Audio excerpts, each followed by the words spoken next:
Hello friends, IAS PCS study के इस online platform पे आपका स्वागत है। फाइनली दोस्तों, इंतज़ार जिसका था पीटी 365 का, अब वो आ गई है और विजन आईएएस के ऑफिशियल वेबसाइट्स पे भी ये मौजूद हो गई है अब। ठीक है, तो हम लोग, आपको पता ही होगा कि पिछले 6 महीने से लगातार मैं आपको विजन आईएएस मैगजीन के मंथली मैगजीन को जो है वो मई से लेकर के दिसंबर तक लगातार आपको पढ़ाया हूँ। और अब पीटी 365 आ गई है जो कि प्रीलिम्स के लिए बहुत इंपॉर्टेंट है। और ये पीटी 365 जो है पॉलिटी एंड गवर्नेंस की है। ठीक है, इस पीटी 365 को मैं आपको पढ़ाऊंगा और मुझे उम्मीद है आप लोग जिस तरह से आपने सपोर्ट किया है उसी तरह से आप मुझे सपोर्ट करते रहेंगे। और ये जो पीटी 365 है दोस्तों, वो अप्रैल से लेकर के दिसंबर तक का जो है, सिर्फ इसमें जो पॉलिटी सेक्शन है जो भी मैगजीन का था उसी को कंपाइल करके जो प्रीलिम्स के लिए इंपॉर्टेंट होता है उन्हीं सारे कंटेंट्स को जो है एक जगह कंपाइल करके ये पीटी 365 बनाई जाती है, जो कि यूपीएससी के प्रीलिम्स के लिए बहुत इंपॉर्टेंट है। पिछली बार भी पीटी 365 से बहुत सारे प्रश्न फंसे थे और हर साल इसमें क्वेश्चन फंसते ही फंसते हैं। इसमें हम लोग समझने के प्रयास करेंगे कैसे पढ़ना है, कैसे जल्दी पढ़ना है। और दोस्तों, अगर आप मुझको फॉलो कर रहे होंगे 6 महीने से, और तो आपने देखा होगा कि लगभग इसमें का कोई ऐसा टॉपिक नहीं है जो मैंने आपको ना पढ़ाया हो। हर टॉपिक को लगभग मैंने हर टॉपिक को टच कर दिया है। और ये सारे जो आर्टिकल्स थे, जितने सारे जो ये कंटेंट में आप देख रहे होंगे, ये सभी कंटेंट मैंने पढ़ा दिया है। तो आज से आपकी जो है ये वो मंथली मैगजीन्स में उसी को हम लोग एक तरह से रिवाइज करेंगे। और आप समझिए, अगर आप प्लेटफॉर्म्स पे नए हैं तो आपके लिए भी ये यूज़फुल होगी क्लास, क्योंकि आपको फिर से समझने का मौका मिल जाएगा जो चीज़ छूटी रहेंगी। और अगर आपने पहले से मैगजीन देखा होगा तो आपका जो है ये रिवाइज हो जाएगा ये वाला सेक्शन। तो पॉलिटी एंड गवर्नेंस का जो सेक्शन है, तो ये इसमें हम लोग समझने का प्रयास करेंगे कि इसमें कौन कौन सा चीज़ें जो है इंपॉर्टेंट है। और जो बेसिक चीज़ें हैं, जैसे कि आप अगर लक्ष्मीकांत कर रहे होंगे, लक्ष्मीकांत आपने पढ़ा होगा, तो ये जो मैगजीन है मुश्किल से मुश्किल 4 से 5 घंटे में ख़त्म हो जाएगी। तो आज हम लोग जो है लगभग 3 सेक्शंस हम कंप्लीट करने की कोशिश करेंगे। और आपने थॉरली अगर मुझे फॉलो किया तो ये मैं बता दूं कि पीटी 365 मैं 2 दिन में कंप्लीट करा दूंगा। तो यानी अप्रैल से लेकर के दिसंबर तक का सारा चीज़ आपका कंप्लीट हो जाएगा। तो पहले वाले आर्टिकल से हम लोग शुरुआत करेंगे। जैसे कि आपने दिया हुआ कि देखा हुआ कि संविधान से संबंधित मुद्दे। अब पिछले 6 महीने में संविधान से संबंधित यानी जो इश्यूज कॉन्स्टिट्यूशन से संबंधित थे उस पर कौन कौन से मुद्दे उठे हैं, उन 6 महीनों का एक कंपाइलेशन है। और ये अप्रैल से लेकर के दिसंबर तक का मैगजीन अगर आपने देखा होगा तो उसमें जितने सारे जो प्रीलिम्स के लिए कंटेंट है ये इसमें इस एक पूरे एक जो सेक्शन है पीटी 365 में समाहित होते हैं। तो हम लोग शुरुआत करेंगे बेसिक स्ट्रक्चर डॉक्ट्रिन से। ये मूल ढांचे का सिद्धांत कई बार यूपीएससी पूछा हुआ है, प्रीलिम्स में भी पूछा हुआ है और ये मेंस में भी आता रहता है। तो मूल ढांचे का जो सिद्धांत है, बेसिक स्ट्रक्चर डॉक्ट्रिन जो है, ये न्यूज़ में भी रहा है। और हमने देखा होगा कि अभी क्यों देखा था, पिछले वाले जब मई का मैगजीन जब मैं करा रहा था तो ये कंटेंट दिया हुआ था उसमें। तो आप देखिए सुर्खियों में क्यों रहा। अब पढ़ते कैसे हैं उसको हम समझिए कि जैसे सुर्खियों में क्यों रहा, ये आपका हो गया करंट अफेयर, क्यों किस कारण से ये न्यूज में रहा। अब जो इसका बेसिक जो मतलब जो स्टैटिक पार्ट है वो सब कुछ दिया रहता है। तो आप जानते होंगे कि जब यूपीएससी क्वेश्चन पूछता है तो उसका क्वेश्चन पूछने का तरीका क्या होता है, स्टैटोडायनेमिक। मैंने बहुत बार बताया है स्टैटोडायनेमिक। ठीक है, स्टैटो मतलब स्टैटिक पोर्शन। ठीक है, स्टैटिक पोर्शन ही होता है। दूसरा डायनेमिक होता है, यानी कि एकदम जो है करंट अफेयर संबंधित। तो जो डायनेमिक पोर्शन होता है ना, उसी से जोड़ करके स्टैटिक पोर्शंस को यूपीएससी पूछता रहता है। कभी भी ये नहीं पूछेगा कि इस खेल से ये पदक जीता है तो इनका नाम क्या है, ये किस खेल से संबंधित है। वन लाइनर करंट अफेयर होता ही नहीं है एग्जाम्स के, आपने अगर पीवाईक्यू देखे होंगे तो। ठीक है, तो न्यूज में रहा है बेसिक स्ट्रक्चर डॉक्ट्रिन। क्यों? क्योंकि जो केशवानंद भारती का जो निर्णय हुआ था 1973 में, उसके 50 साल पूरे हो गए। तो कोई भी चीज़ अगर 50 साल पूरा होता है, 100 साल पूरा होता है, 75 पूरा होता है, जो मोटे मोटे जो आंकड़े होते हैं, ठीक है, उससे संबंधित चीज़ें सवाल पूछी जाती हैं। उससे जो स्टैटिक पोर्शन होगा या उसके डायनेमिक पोर्शंस होंगे, कुछ डेवलपमेंट्स हुई होंगी, तो उससे सवाल बनते हैं। तो हम लोग क्या करेंगे, स्टैटिक पोर्शंस में भी मैं आपको बताऊंगा। हालांकि आप इसमें का स्टैटिक पोर्शन बहुत सारा लक्ष्मीकांत में पढ़े होंगे पहले से, और ये बेसिक चीज़ें हैं। तो जल्दी जल्दी मैगजीन आपका खत्म हो जाएगा। मुझे उम्मीद है कि आप भी सपोर्ट करेंगे और स्टार्ट करते हैं कि इसमें कि ऐतिहासिक जो केशवानंद भारती केस था 1973 वाला, इसके 50 साल पूरे हुए। तो इसी के गौरतलब है कि जो इसी बात से क्या हुआ था कि सुप्रीम कोर्ट द्वारा बेसिक स्ट्रक्चर का डॉक्ट्रिन को प्रतिपादित किया गया था, यानी उसको लाया गया था। ठीक है, 1973 में केशवानंद का भारती केस जो था, क्यों ये था क्या, ये पहले ये न्यूज में रहा, अब करंट अफेयर इससे खत्म, 50 साल पूरे हुए हैं, इसी कारण ये न्यूज में था। अब हमको बेसिक चीजें पर समझनी है। इसी तरह से सारे आर्टिकल हम लोग समझते जाएंगे। तो क्या था केशवानंद भारती केस? तो यह था कि केरल सरकार के विरुद्ध एक याचिका दायर की गई थी केरल भूमि सुधार अधिनियम 1973 के तहत। ठीक है, केरल सरकार के पास क्या था कि जो जमींदार और मठों की जो जमीन थी उसको अधिग्रहण करने का निर्णय ले लिया गया था। तो इसी निर्णय को राज्य सरकार को केशवानंद भारती बनाम केरलवाद की चुनौती दी गई थी सुप्रीम कोर्ट में। अब इस पे क्या हुआ कि 13 न्यायाधीशों की एक पीठ बैठी, जो अब तक की सुप्रीम कोर्ट की सबसे बड़ी पीठ है। ये यूपी पीसीएस कई बार सवाल पूछ चुका है, अब तक की सबसे बड़ी पीठ किस पे बैठी है? केशवानंद भारती में 13 जजों की संवैधानिक पीठ थी। तो इसी जो है पीठ ने जो है इस याचिका पे सुनवाई की। अब इस याचिका का ग्राउंड क्या था कि आर्टिकल 25, 26 और 31 में जो फंडामेंटल राइट है, आर्टिकल 25, 26 और 31 आपको समझना चाहिए। अब बेसिक जो है, अब इतना मैं डिटेल में नहीं जाऊंगा वरना मैगजीन तो 2 साल में भी नहीं खत्म होगी। तो 25, 26 जो 31 है, इस आर्टिकल का जो आप समझते ही होंगे, इसी फंडामेंटल राइट का वॉल्यूशन पे ये याचिका दायर की गई थी। अब इस याचिका में कुछ कुछ सिद्धांत को प्रतिपादित किया गया। कौन कौन से सिद्धांत थे?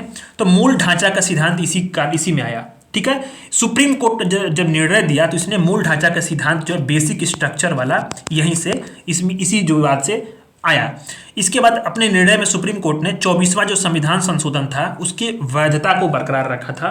ठीक है, इस बात को भी आपको ध्यान देना है। और उस साथ ही यह निर्णय दिया कि संसद को, यह बात ध्यान दीजिएगा, संसद को संविधान का किसी भी प्रावधान हो, यानी मूल अधिकार हो या कोई भी, उसमें संशोधन की शक्ति तो है, लेकिन वहां एक जो है कंडीशन ये थोप दी गई थी कि संविधान का संशोधन किसी भी प्रावधान पे संसद कर सकती है, मूल अधिकार का भी कर सकती है, बशर्ते उसकी मूलभूत विशेषता या मूलभूत सिद्धांत में उसकी परिवर्तन, उसकी क्षति या लोप, तीनों चीजें मैंने कोई भी एक हो वो नहीं होना चाहिए। मतलब बेसिक जो कॉन्सेप्ट है, बेसिक स्ट्रक्चर है, उसमें परिवर्तन नहीं होना चाहिए और उसकी कोई हानि नहीं होनी चाहिए, यही बात था।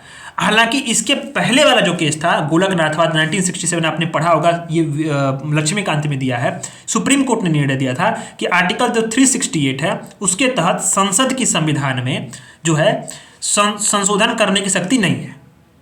ठीक है, ये गोलकनाथवाद में सुप्रीम कोर्ट ने निर्णय दिया था। और कोर्ट ने यह भी कहा था कि संविधान के तहत जो भी गारंटीकृत मूल अधिकार हैं उसमें भी जो है संशोधन द्वारा निरस्त या सीमित नहीं कर सकते हैं। हालांकि इसको बदल करके मूल बताया इसमें फिर केशवानंद भारती में कि नहीं, संशोधन तो हो सकता है, बट क्या है, बेसिक स्ट्रक्चर यानी मूलभूत जो ढांचा है उसको क्या करना है, आपको बरकरार रखना है, उसको आपको क्षति नहीं करनी है। ये बात आपकी कंप्लीट हो गई। ठीक है, अब यहाँ पे आता है कि जुडिशियल रिव्यू की शक्ति। अब सवाल पूछता है कि जुडिशियल रिव्यू कहाँ से लिया गया है हमारे संविधान में? तो ये आपको लिया गया है यूएसए के संविधान से। हालांकि यूएसए के संविधान इतना हमारा ज़्यादा व्यापक तो नहीं है, पर क्या है कि जुडिशियल जो रिव्यू की शक्ति है वो 2 ही कॉन्स्टिट्यूशन में है, एक यूएसए है, दूसरा इंडिया है। ठीक है, और यूएसए का ज़्यादा व्यापक है, भारत का थोड़ा सीमित है। ठीक है, तो इसी जुडिशियल रिव्यू पर कोर्ट ने निर्णय दिया कि किस न्यायिक समीक्षा की शक्ति क्या है, संविधान के मूल ढांचे का एक अंग है। मतलब जुडिशियल रिव्यू जो है वो खुद ही अपने आप में एक बेसिक स्ट्रक्चर है। इसको संसद क्या कर सकती है, किसी भी प्रकार के संशोधन द्वारा इसको हटा नहीं सकती है संविधान से। ठीक है, सुप्रीम कोर्ट ने यह भी कहा कि अब जब सुप्रीम कोर्ट ने न्यायिक समीक्षा की शक्ति कम करने वाला हिस्सा छोड़ दिया और 25वें और 29वें संविधान संशोधन की अन्य वैधता को बनाए रखा और बोला कि प्रियम्बल भी संविधान का एक भाग है। ये सवाल आपने देखा होगा, बहुत बार फंसता है ना यूपीएससी में, विजय में बनाता है कई बार, को जो आप टेस्ट सीरीज देखे होंगे, लगाए होंगे सॉल्व, उसमें तो बोलता है प्रियम स्टेटमेंट ही देता है प्रियम्बल संविधान का भाग है सीधे, तो आपको उसमें से एलिमिनेट करना होता जो स्टेटमेंट होते हैं। तो ध्यान देना है कि सुप्रीम कोर्ट ने केशवानंद भारती में भी बोला कि प्रियम्बल जो है वो संविधान का भाग है और इसमें संशोधन किया जा सकता है। ठीक है, तो कुछ सिद्धांत जो है मूल ढांचे का भाग है। अगर आपने पढ़ा होगा तो इस चीज को स्किप कर सकते हैं।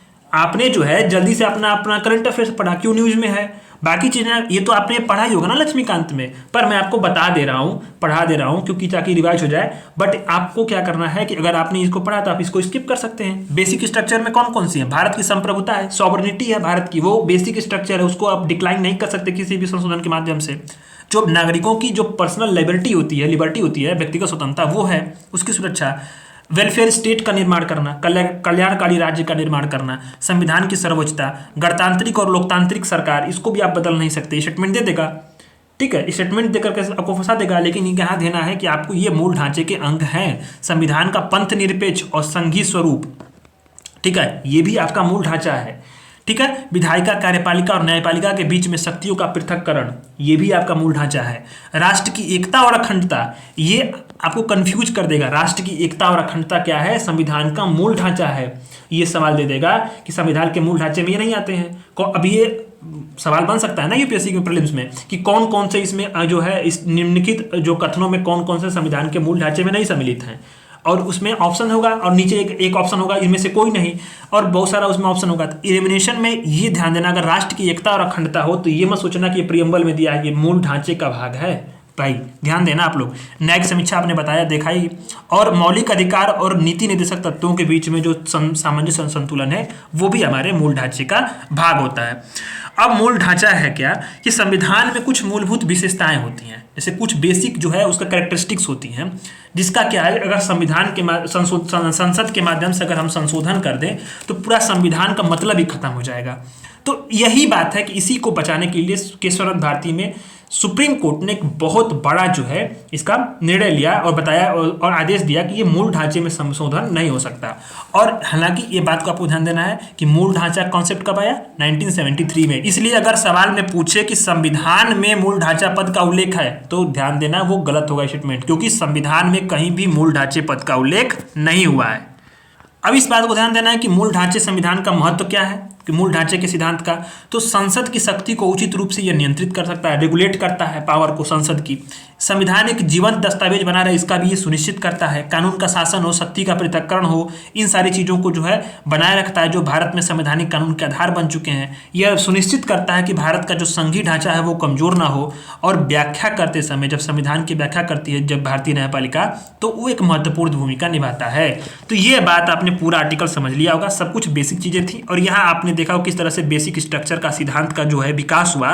तो यहाँ देखिए आप, एक 1973 में केशवानंद भारती हैं, एक गोपालनवाद आपने लक्ष्मीकांत में पढ़ा होगा, शंकरी प्रसादवाद भी लक्ष्मीकांत में दिया है, ठीक है, तो आपने देखा होगा। फिर 1965 में सज्जन सिंह वाद था, फिर गोलकनाथ का वाद आता है। इसमें बताया गया कि जो इस बताने के आर्टिकल 368 में संसद को संशोधन की शक्ति नहीं दी गई है। गोलकनाथवाद नीचे आपने बताया ना मैंने आपको, और बताया कि मूल अधिकारों में संशोधन नहीं हो सकता।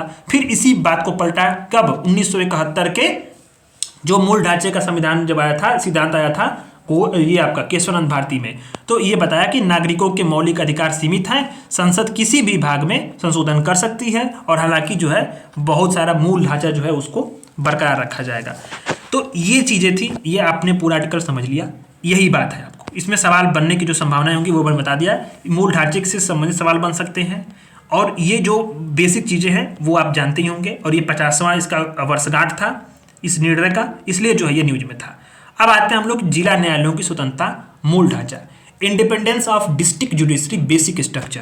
तो सुप्रीम कोर्ट ने हाल ही अखिल भारतीय न्यायाधीश संघ बनाम भारत संघवाद में फैसला सुनाया और यह स्पष्ट कर दिया कि जो डिस्ट्रिक्ट कोर्ट्स है उसको भी संविधान की स्वतंत्रता के मूल ढांचे का हिस्सा है माना गया है।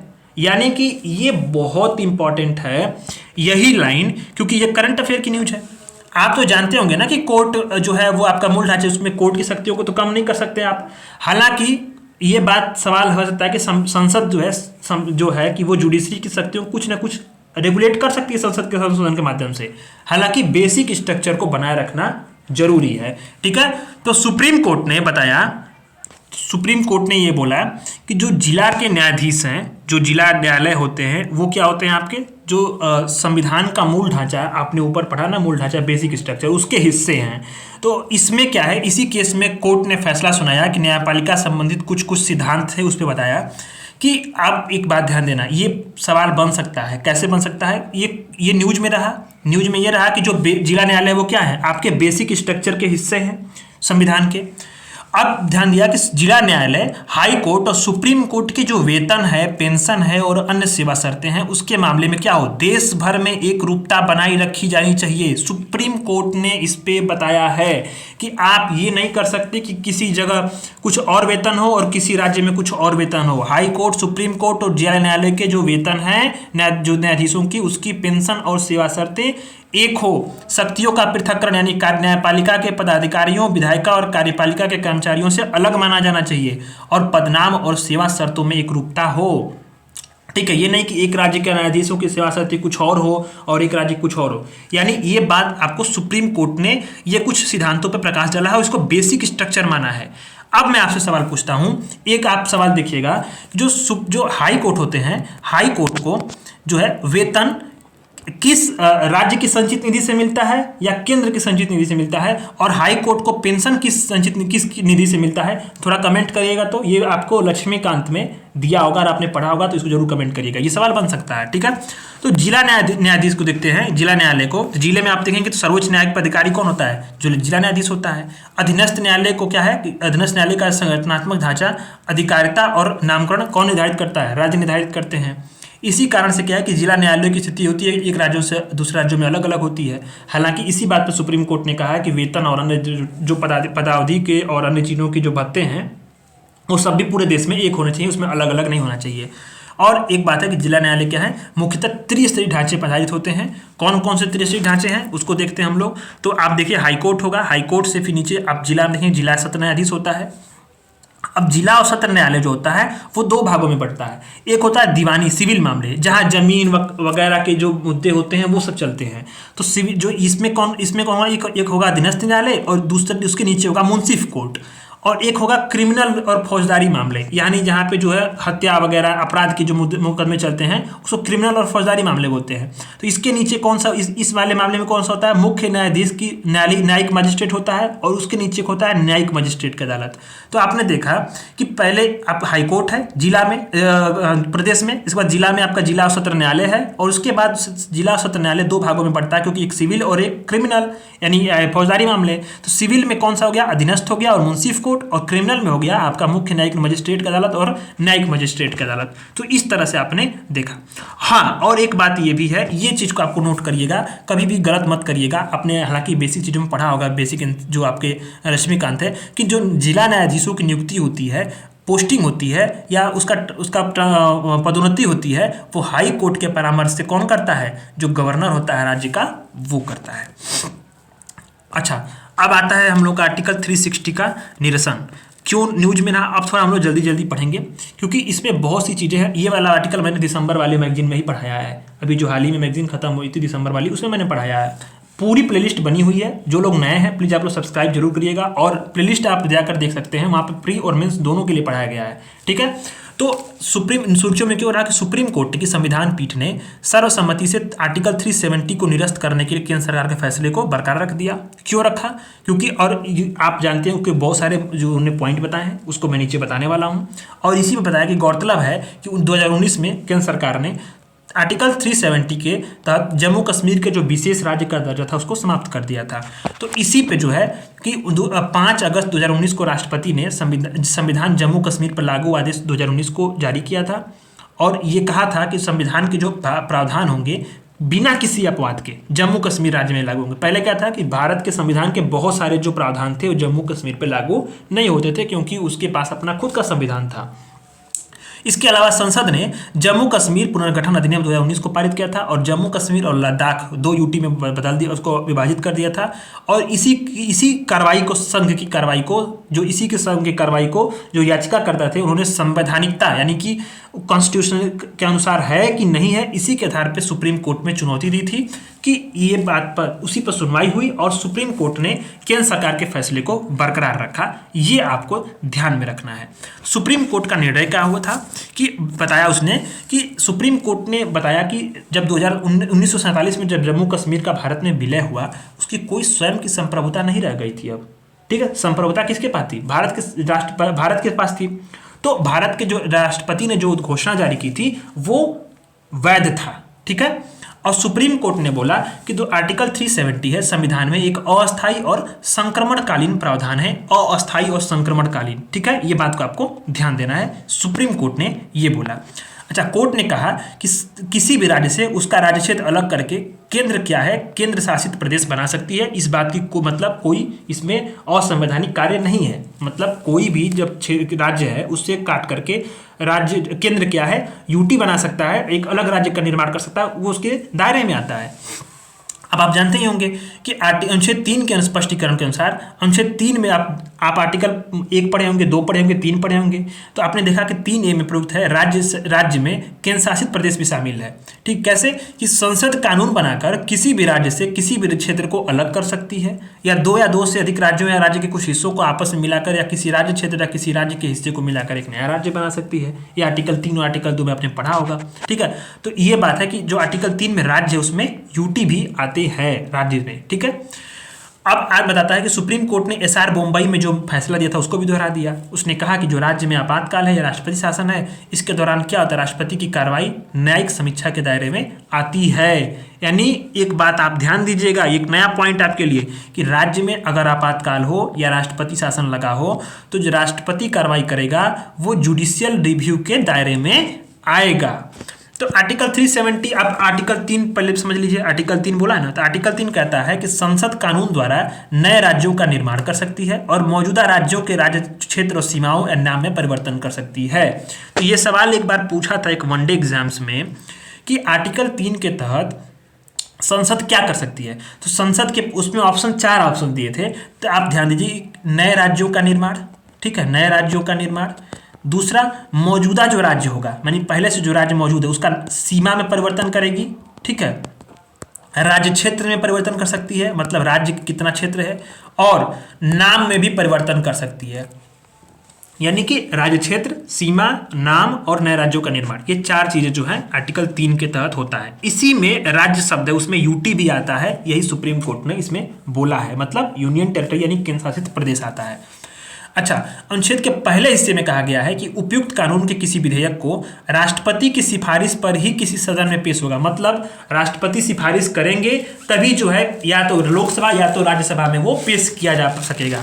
ठीक है, यदि विधेयक जो है किसी राज्य के राज्य क्षेत्र, सीमा या नाम को प्रभावित करता है तो राष्ट्रपति को ऐसे विधेयक को राज्य विधानमंडल के पास विचार के लिए भेजा जाना चाहिए। इस बात को यहाँ पे कहा गया है। आर्टिकल 370 को समझ लेते हैं।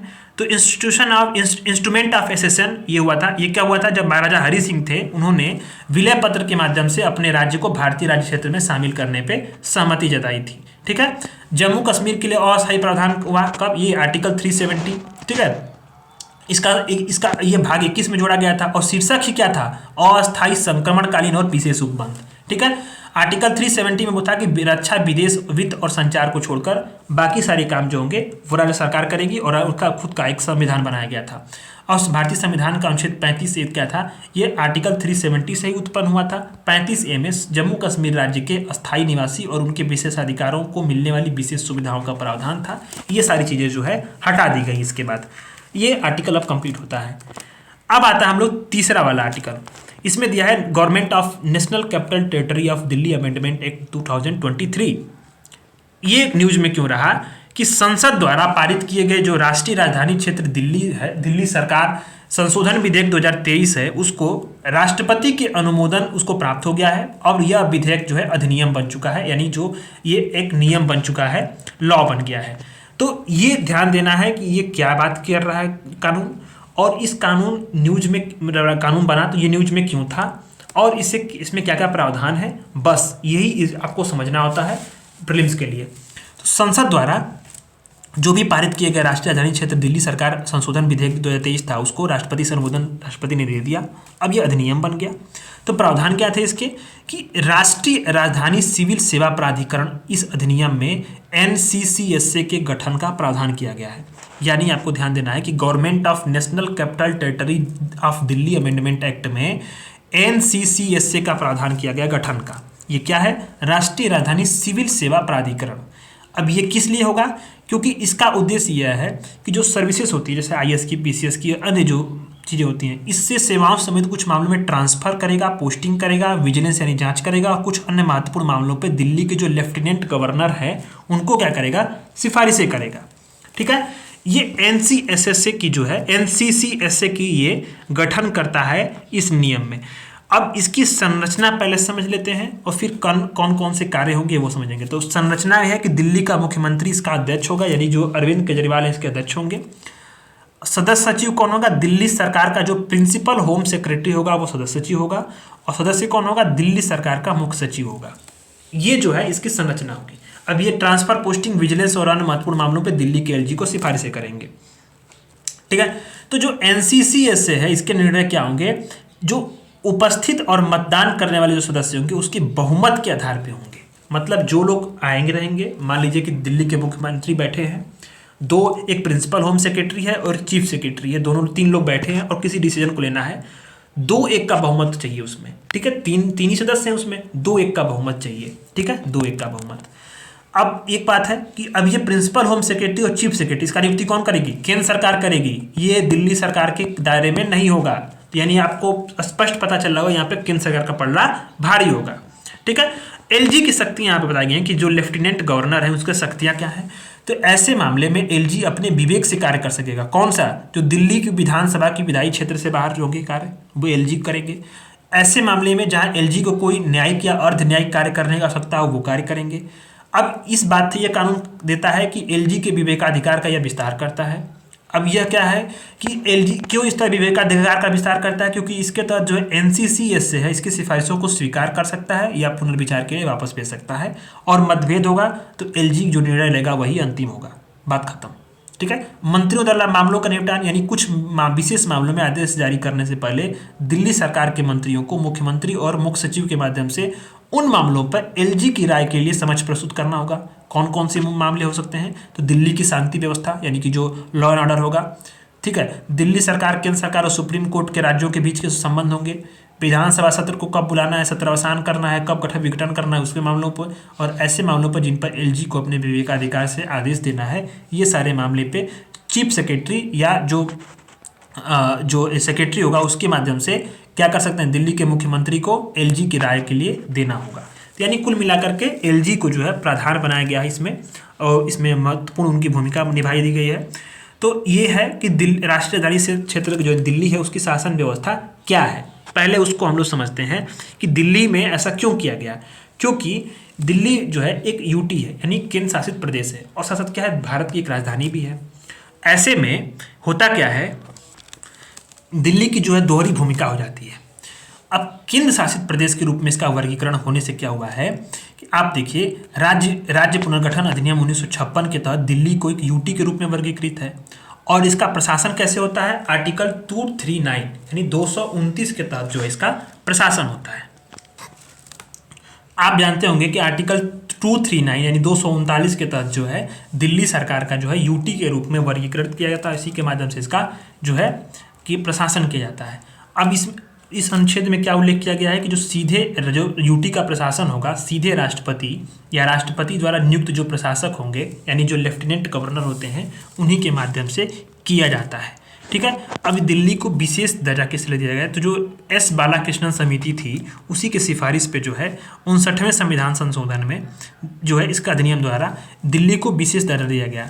इसे क्या है कि राष्ट्रीय राजधानी क्षेत्र दिल्ली एनसीटीडी के रूप में नामित किया गया, और संविधान में क्या जोड़ा गया है, आर्टिकल 239 ए यानी कि 239 ए जोड़ा गया, और दिल्ली को विधानसभा और मंत्रिपरिषद से युक्त एक यूटी बना दिया गया। मतलब इस यूनियन टेरिटरी में दिल्ली को जो है विधानसभा और मंत्रिपरिषद जो है उससे युक्त बनाया गया, और किसकी सिफारिश पे, एस बालाकृष्णन समिति के सिफारिश पे। और एलजी को जो है दिल्ली का प्रशासक नामित किया गया। वो क्या करता है, दिल्ली सरकार की मंत्रिपरिषद की सहायता और उसी परामर्श से कार्य करता है। मतलब दिल्ली सरकार के यानी जो विधानसभा मंत्रिपरिषद होगा उसकी सलाह से जो है कार्य करेगा, हालांकि विवाद इसी के लिए होता रहता है। दिल्ली विधानसभा की शक्तियाँ क्या हैं कि विधानसभा के पास क्या है, पुलिस, लोक व्यवस्था, भूमि को छोड़कर राज्य सूची और समवर्ती सूची पे कानून बनाने की सूची मैंने शक्ति होती है, यानी पुलिस, लोक व्यवस्था और भूमि, इस पे जो है दिल्ली विधानसभा के पास शक्तियाँ नहीं होती हैं। ठीक है। दिल्ली संसद क्या होती है? दिल्ली से संबंधित राज्य और समवर्ती सूची, इन सभी विषयों पे कानून बना सकती है, आपको ध्यान देना है। और जीएनसीटीडी अधिनियम 1991 है, यानी दिल्ली राष्ट्रीय राजधानी क्षेत्र राज्य शासन अधिनियम।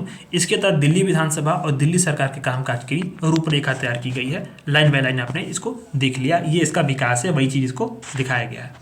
ठीक है, तो ये आपका पूरा कंप्लीट हो गया। आपको ध्यान देना है एनसीसीएसए का, ठीक है, इसको आपको ध्यान देना है। और ये पारित किया गया है, तो ये क्या क्या जो प्रावधान है ये मैंने बताया था ना, ग्रीन कलर का जो इसको हाईलाइट किया, इसको आप लोग देख लीजिएगा, बात खत्म, बाकी चीज़ें छोड़ दीजिए।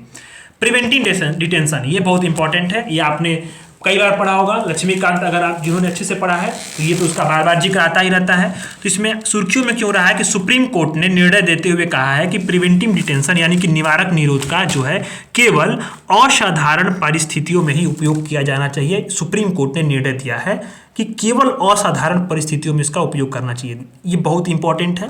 प्रिवेंटिव डिटेंशन न्यूज में रहा, क्यों रहा? क्योंकि सुप्रीम कोर्ट ने निर्णय दिया कि असाधारण परिस्थिति में इसका उपयोग हो। ठीक है, तो प्रिवेंटिव डिटेंशन होते क्या हैं तो आप देख लीजिए, बस उसके बाद हम लोग इसमें बहुत जल्दी जल्दी पढ़ेंगे क्योंकि बहुत सी चीज़ें आपने पहले से पढ़ी होंगी। तो प्रिवेंटिव डिटेंशन का अर्थ यह है कि जो अपराध होता है, तो मान लो अपराध हो गया तो अपराधी पकड़ा जाता है, पर कुछ ऐसे अपराध होते हैं जिनके मामले में ये पता हो कानून को या पुलिस को कि ऐसा व्यक्ति जो है ये अपराध करेगा या आशंका हो, तो अपराध करने से पूर्व ही जो है उसको हिरासत में ले लिया जाएगा। ठीक है, ताकि कानून व्यवस्था को खतरा ना हो सके। ठीक है, अभी वो अपराध किया नहीं है, पर जो भी हमारे जो प्राधिकारी उनको लगता है कि ऐसा कर सकता है, तो उसी के भविष्य में किए जाने वाले अपराधों की रोकने के लिए उसको पहले ही गिरफ्तार कर लिया जाता है। और इसके तहत व्यक्ति को बिना मुकदमा चलाए जो है इसको हिरासत में लिया जाता है। इसीलिए सुप्रीम कोर्ट बोला है कि केवल असाधारण परिस्थितियों में इसका उपयोग किया जाए। अब ये क्या है कि ये जो प्रिवेंटिव डिटेंशन होता है, इस संविधान का अनुच्छेद 222 है और 22(2) है। ठीक है, 22 का जो क्लॉज 1 है, 22 का क्लॉज 2 है, इसके तहत गिरफ्तारी और हिरासत से क्या करता है? सुरक्षा देता है। ठीक है, प्रिवेंटिव डिटेंशन कानून के तहत जो गिरफ्तार होता है या हिरासत में लिए गए व्यक्ति होता है, वो संविधान के प्रावधान कौन कौन से लागू नहीं होते हैं? आर्टिकल 22 का क्लॉज 3 इस पर लागू नहीं होता। ठीक, अब इस बात को आपको ध्यान देना है कि संसद को भारत की रक्षा, विदेशी मामलों और सुरक्षा से जुड़े मामलों के लिए प्रिवेंटिव डिटेंशन संबंधी कानून बनाने का अनन्य अधिकार प्राप्त है। किसको? संसद को। और राज्य की सुरक्षा, लोक व्यवस्था के लिए संसद के साथ साथ राज्य विधानमंडल भी कानून बना सकता है, लोक व्यवस्था और आपूर्ति सेवाओं के रखरखाव और उसको व्यवस्थित करने के लिए। तो प्रिवेंटिव डिटेंशन के बारे में आप लोग पहले से भी जानते होंगे, बहुत बार ये तो मतलब न्यूज में रहा है, मैगजीन में मैंने पढ़ाया, पहले भी पढ़ाया है। ठीक है, तो प्रिवेंटिव कुछ ऐसे कानून हैं जो प्रिवेंटिव डिटेंशन के तहत बनाए गए हैं। तो कौन कौन से हैं? एक दंड प्रक्रिया संहिता है, एक नार्कोटिक ड्रग्स एंड साइकोप्रेक्टिव सब्सटेंस एक्ट है, एनडीपीएस एक्ट जिसको बोलते हैं, इसके बारे में मैंने पढ़ाया था एनडीपीएस एक्ट में, और गैर कानूनी गतिविधियां रोकथाम अधिनियम यूएपीए। ठीक है, ये एक्टिव है, ये जो है आपके हैं। और इसमें आप जानते होंगे आर्टिकल, आप आया जिक्र आर्टिकल 22, आर्टिकल 22(2), आर्टिकल 22(3), 22(4) और 22(7) भी।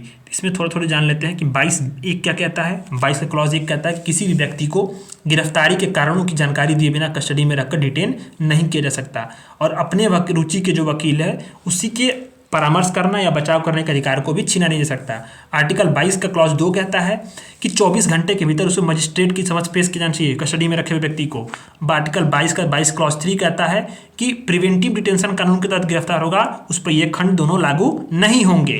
ठीक है, इसी बात की जिक्र वहाँ पे हो रही थी। और 22(4) कहता है कि किसी भी व्यक्ति को 3 महीने से अधिक के लिए डिटेन नहीं किया जा सकता। इस बात को ध्यान दीजिए, 3 महीने से अधिक डिटेन नहीं कर सकते। प्रिवेंटिव डिटेंशन जो कानून है, 3 महीने से अधिक उसको नहीं रखा जा सकता। हालांकि अभी क्या है कि सलाहकार बोर्ड जब पुष्टि कर दे तो इस मतलब इसको जरूरी है रखना, डिटेंशन करना जरूरी है, तो 3 महीने से अधिक भी रखा जा सकता है। हालांकि नियम ये बोलता है 22(4) में कि 3 महीने से अधिक उसको डिटेन नहीं किया जा सकता।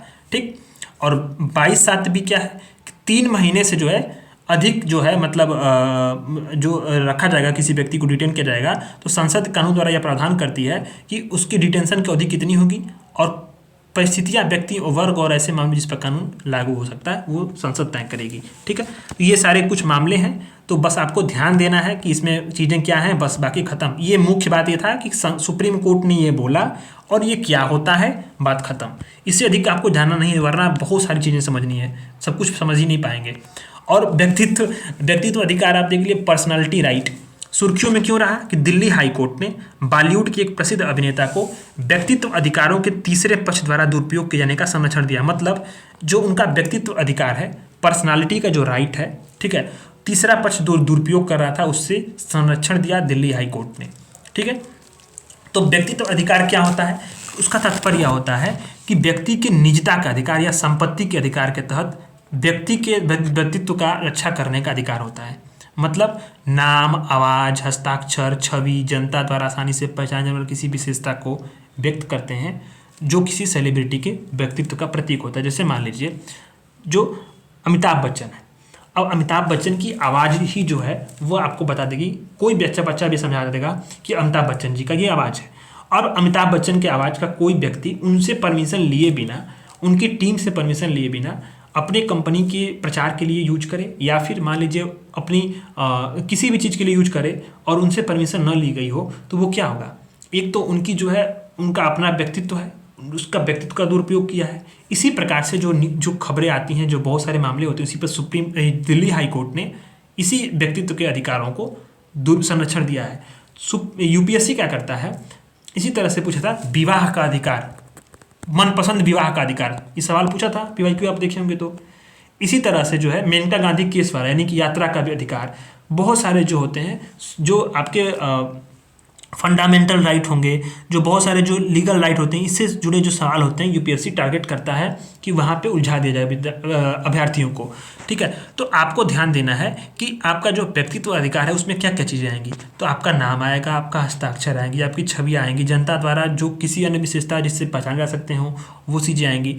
ठीक है, और ये निजता का अधिकार और संपत्ति के अधिकार के तहत जो है आता है। तो भारत में व्यक्तित्व अधिकार का जो है किसी भी कानून में स्पष्ट रूप से उल्लेख तो नहीं है, हालांकि निजता के अधिकार और संपत्ति के अधिकार में इसके तत्व जो है, एलिमेंट्स जो है वो आते हैं। तो अब एक बात है कि व्यक्तित्व का अधिकार दो प्रकार के अधिकार होते हैं, एक होता है राइट ऑफ पब्लिसिटी यानी पब्लिसिटी का अधिकार, और एक होता है निजता का अधिकार। यानी यह पब्लिसिटी क्या है, यह किसी व्यक्ति की छवि या अन्य विशेषताओं को बिना अनुमति के जो है, या मतलब कोई भी मतलब संविदात्मक मुआवजा, यानी कि जो कोई मुआवजा न दिया गया हो, अनुमति न दी गई हो, या फिर किसी प्रकार का कंसेंट न दिया गया हो, तो भी अगर दुरुपयोग हो व्यावसायिक रूप से तो उससे बचाता है। ट्रेडमार्क एक्ट और कॉपीराइट अधिनियम द्वारा ये शासित होता है। और राइट टू प्राइवेसी में है कि किसी भी व्यक्ति को व्यक्तित्व को उसकी बिना अनुमति के सार्वजनिक रूप से प्रदर्शित न किया जाए। इसका जो अधिकार है मोटे तौर पे संविधान में अनुच्छेद 21 और के.एस. पुट्टास्वामी जो मामला है उसमें सुप्रीम कोर्ट द्वारा फैसला था, उसी के तहत ये शासित होता है। ठीक है, तो आपको ये ध्यान देना है। कुछ चीज़ें मरणोपरांत भी लागू होती है, जैसे मरणोपरांत व्यक्तित्व अधिकार। ये क्या है कि ये प्रतीक और नाम अनुचित उपयोग की रोकथाम अधिनियम 1950, इस कानून के तहत जो भी कुछ जो गणमान्य व्यक्ति होते हैं उनका नाम और प्रतीक का जो मतलब अनलॉफुल यूज करेगा, अवैध रूप से कोई इस्तेमाल करेगा, उस पर रोक लगाता है। ठीक है, और आईपीसी के तहत इस पर जो है अगर कोई नकारात्मक टिप्पणी करता है किसी मृतक के प्रति या परिवार के प्रतिष्ठा के प्रति, तो मानहानि का मुकदमा भी हम लोग इस पर दायर कर सकते हैं। अभी बहुत सारा जो है अंतर्राष्ट्रीय जो कन्वेंशन हैं वो भी हैं, जैसे कि पब्लिसिटी के अधिकारों के संरक्षण में कोई सारे संधि तो है नहीं, लेकिन कुछ तीन चीज़ें हैं, जैसे रोम कन्वेंशन है 1961 का, ट्रिप्स समझौता 1974 का है, और WIPO प्रदर्शन और फोनोग्राफ संधि है। ठीक है, तो ये सारे जो संधियाँ होती हैं ये अंतर्राष्ट्रीय स्तर पे हैं। आपको ध्यान क्या देना है कि जो दिल्ली हाई कोर्ट ने व्यक्तित्व अधिकारों पर ये रोक लगाई, मतलब जो दुरुपयोग करने के लिए, तो अब उसका संरक्षण प्रदान किया। तो व्यक्तित्व अधिकार क्या होते हैं, ठीक है, और राइट टू पब्लिसिटी और राइट टू प्राइवेसी जान लीजिए, बात खत्म, बस हो गया आपका। अभी आप जानते हैं जैसे यहाँ पे आर्टिकल 21 है। अब बताया ना आपको कि एक होता है आपका निजता का अधिकार, एक संपत्ति का अधिकार, तो इसी के तहत जो है ये बताया गया है। और संपत्ति का अधिकार क्या आपका, एक जो है लीगल राइट है, ये संपत्ति का अधिकार देता है, ये आपको लीगल राइट बना दिया गया है। ठीक है, और अनुच्छेद 21 आप जानते होंगे किसी व्यक्ति को उसके प्राण दैहिक स्वतंत्रता से कानून द्वारा स्थापित प्रक्रिया के अनुसार ही वंचित किया जाएगा, वरना नहीं किया जाएगा। ये आप लोग सब लोग पढ़े ही होंगे। तो ये आपका आर्टिकल कंप्लीट होता है। आर्टिकल 6वां है हेट स्पीच, ये मैंने आपको पढ़ाया हुआ है, मैगजीन में आपको मैंने विधिवत पढ़ाया हुआ है, आप जानते होंगे। जो लोग रेगुलर फॉलो किए होंगे 6 महीने से मैगजीन को, वो लोग जो है जानते होंगे कि हेट स्पीच को मैंने बहुत अच्छे से पढ़ाया था, और ये 2-3 बार भी आया था। तो हाल ही में सुप्रीम कोर्ट ने वही उसी को रिपीट करता है ना ये, सुप्रीम कोर्ट ने हितधारकों को हेट स्पीच की समस्या का स्थायी समाधान खोजने के लिए आपस में सहयोग करने की आवश्यकता पे बल दिया। सुप्रीम कोर्ट ने कोई कानून नहीं बनाया हेट स्पीच पे। अगर सवाल फंसेगा तो आप लोग मतलब कंफ्यूज करेगा तो आप लोग बिल्कुल कंफ्यूज मत होना, क्योंकि बस इतने बोला कि आपस में आप लोग अस्थायी समाधान खोजो, इस पे बल दे दिया सुप्रीम कोर्ट ने। अब कौन कौन से जो हितधारक हैं, हेट स्पीच क्या होता है? हेट स्पीच वही होता है कि अब मान लो कि कोई चित्र हो, कार्टून हो, मीम हो, हाव भाव हो, कोई प्रतीक हो या ऐसे अभिव्यक्ति हो जिससे क्या हो, समाज में विद्वेष फैले, लोगों के बीच में जो है ये क्या हो कि एक प्रकार से दुर्भावना का प्रसार करे, ठीक है, असहमतियां पैदा करे, द्वेष फैलाए, ये सारी जो होती हैं हेट स्पीच होती हैं। किसी एक समुदाय के खिलाफ टिप्पणी हो, शर्मनाक टिप्पणी हो, किसी एक महिला के खिलाफ टिप्पणी हो, ये सारे हेट स्पीच होते हैं। तो हेट स्पीच को भारत के किसी भी कानून में परिभाषित नहीं किया गया है। आमतौर पर घृणा बढ़ाने वाला एक वक्तव्य होता है। अब हेट स्पीच को कौन से जो कानून होते हैं लागू करते हैं, तो आप जानते होंगे आर्टिकल 19(1) में बताया गया, क्या बताया गया आर्टिकल 19(1)(a) में वाक और अभिव्यक्ति की स्वतंत्रता है। यानी आपके पास वाक और अभिव्यक्ति की दो प्रकार की स्वतंत्रता होती है। इसी में प्रेस का फ्रीडम भी आता है, सुप्रीम कोर्ट ने बोला है। तो इसी संविधान का अनुच्छेद 19(2) है, क्या बोलता है कि जो वाक और अभिव्यक्ति की स्वतंत्रता है ना, उस पर क्या है कि लोक व्यवस्था, सदाचार या नैतिकता, इसी के संरक्षण के लिए युक्तियुक्त निर्बंधन यानी उस पर रोक लगाई जा सकती है। किस बात के लिए? लोक व्यवस्था, सदाचार, नैतिकता के संरक्षण के लिए। लोक व्यवस्था यानी कि पब्लिक जो ऑर्डर है उसको आपको ध्यान रखना है, नैतिकता का ध्यान रखना है, सदाचार का ध्यान देना है। और इसी तरह से आप हेट स्पीच का मतलब एक आप संरक्षण देख सकते हैं कि ये कानूनी तौर पे एक हो गया बाध्यता कि हेट स्पीच को नहीं फैलने दिया जा सकता है, उस पर लोक व्यवस्था, सदाचार और नैतिकता के आधार पे उस पर रोक लगाई जा सकती है, क्योंकि ये अभिव्यक्ति और स्वतंत्रता के मामले में आपको असीमित अधिकार संविधान नहीं देता है। ठीक है। भारतीय न्याय संहिता 2023 उसकी धारा 196 है, ये भी दंडित करती है धर्म, नस्ल, जन्मस्थान इसी के आधार पे जो शत्रुता को बढ़ावा देगा। साथ है धारा 299 जो है वो भी करती है, जानबूझकर कोई भी अगर ऐसा कार्य करेगा, धार्मिक भावनाओं को ठेस पहुंचाएगा, उस पर दंडित करेगी। धारा 353 है, इसको बस समझ लीजिए, इसको यूज नहीं, इसको आपको कहीं लिखना भी नहीं है और कहीं आपको याद भी नहीं करना है, क्योंकि इतना सारा आपसे याद होगा भी नहीं। हाँ, अब यहाँ शब्द का यूज करा ना, ये भारतीय न्याय संहिता यानी 2023, यानी जो आईपीसी था, मैंने आपको मैगजीन में पढ़ाया था ना, आईपीसी की जगह भारतीय न्याय संहिता हो गया। अभी नीचे आएगा ये वाला कंटेंट, तो इसलिए मैं आपको पढ़ा रहा हूँ, क्योंकि ये पहले जो धारा थी कुछ और थी, अब धारा बदल गई, इसलिए मैंने आपको हाईलाइट किया है कि आप ध्यान दीजिए कि 196 में क्या है कि वही जो शत्रुता बढ़ाएगा, जो किस आधार पे, धर्म, नस्ल, जाति, भाषा के आधार पे। धारा 299 धार्मिक भावनाओं को जो ठेस पहुंचाएगा। धारा 353, 353(2) ये भी तो इसी लोगों पे जो है दंडित करती है, ये जो भारतीय न्याय संहिता नई वाली आई है आईपीसी की जगह पे। ठीक है। लोक प्रतिनिधित्व अधिनियम 1991, इसकी धारा 8 जो है ऐसे व्यक्तियों को चुनाव लड़ने से ही रोक देती है जो कौन जो वाक और अभिव्यक्ति की स्वतंत्रता का गलत उपयोग कर दोषी पाया जाता है। ठीक है, तो आपको यहाँ पे ध्यान देना है। और धारा 123(3)(a) और धारा 125 है, इसके निर्वाचन के संबंध में धर्म, मूल, वंश, जाति, समुदाय, भाषा के आधार पर जो शत्रुता फैलाते हैं उन लोगों को भ्रष्ट चुनावी आचरण मानती है और इन सारी गतिविधियों को प्रतिबंधित भी करती है। ठीक है। तो अब जानते हैं कि नागरिक जो संरक्षण अधिकार अधिनियम है 1955, ये क्या है, अस्पृश्यता और तस्वीरों, संकेतों के माध्यम से जो बढ़ावा देता है उसके विरुद्ध दंड का भी प्रावधान करती है। ठीक, तो ये सारी चीजें हैं। याद आपको क्या रखना है इसमें से आपको याद रखना है कि सुप्रीम कोर्ट ने बस बोला आपस में सहयोग करिए, हेट स्पीच को खत्म करिए। संविधान का जो आर्टिकल 19(2) है मूल अधिकार का, उसको ध्यान देना है बस। बाकी चीज़ें, अब ये लोक प्रतिनिधित्व अधिनियम है, ये आपको इसको देख लीजिएगा, क्योंकि ये कई बार सवाल पूछता है यूपीएससी। लोक प्रतिनिधित्व अधिनियम 1951 पर जोर देता है, तो इसकी धारा 8 है, वो क्या बोलती है कि ऐसे व्यक्ति को चुनाव लड़ने से योग्य घोषित करेगी जो वाक और अभिव्यक्ति की स्वतंत्रता का गलत उपयोग का दोषी पाया जाया रहेगा। ठीक है, दोषी। तो ये हो गया। कुछ न्यायिक निर्णय है, जैसे प्रवासी भलाई संगठन बनाम भारत संघवाद 2014, श्रेया सिंगल बनाम भारत संघवाद 2015। इसमें क्या है कि इसमें बताया गया था कि कब जो 19(2) है आर्टिकल वाक अभिव्यक्ति पे, तभी जो इस पर रोक लगाएगी, प्रतिबंध लगाया जाएगा जब वो किसी हिंसा या जो अभिव्यक्ति जो अभिव्यक्ति की गई है वो हिंसा या सार्वजनिक अव्यवस्था का कारण बनती है। अमीश देवगन एक पत्रकार हैं, न्यूज 18 के हैं, उनके बना हुआ भारत संवाद में भी ये जो है फ्री स्पीच और हेट स्पीच के बीच में जो है कि अंतर किया गया था। तो ये आपको ध्यान देना है, 3 जो है हेट स्पीच से निर्णय है।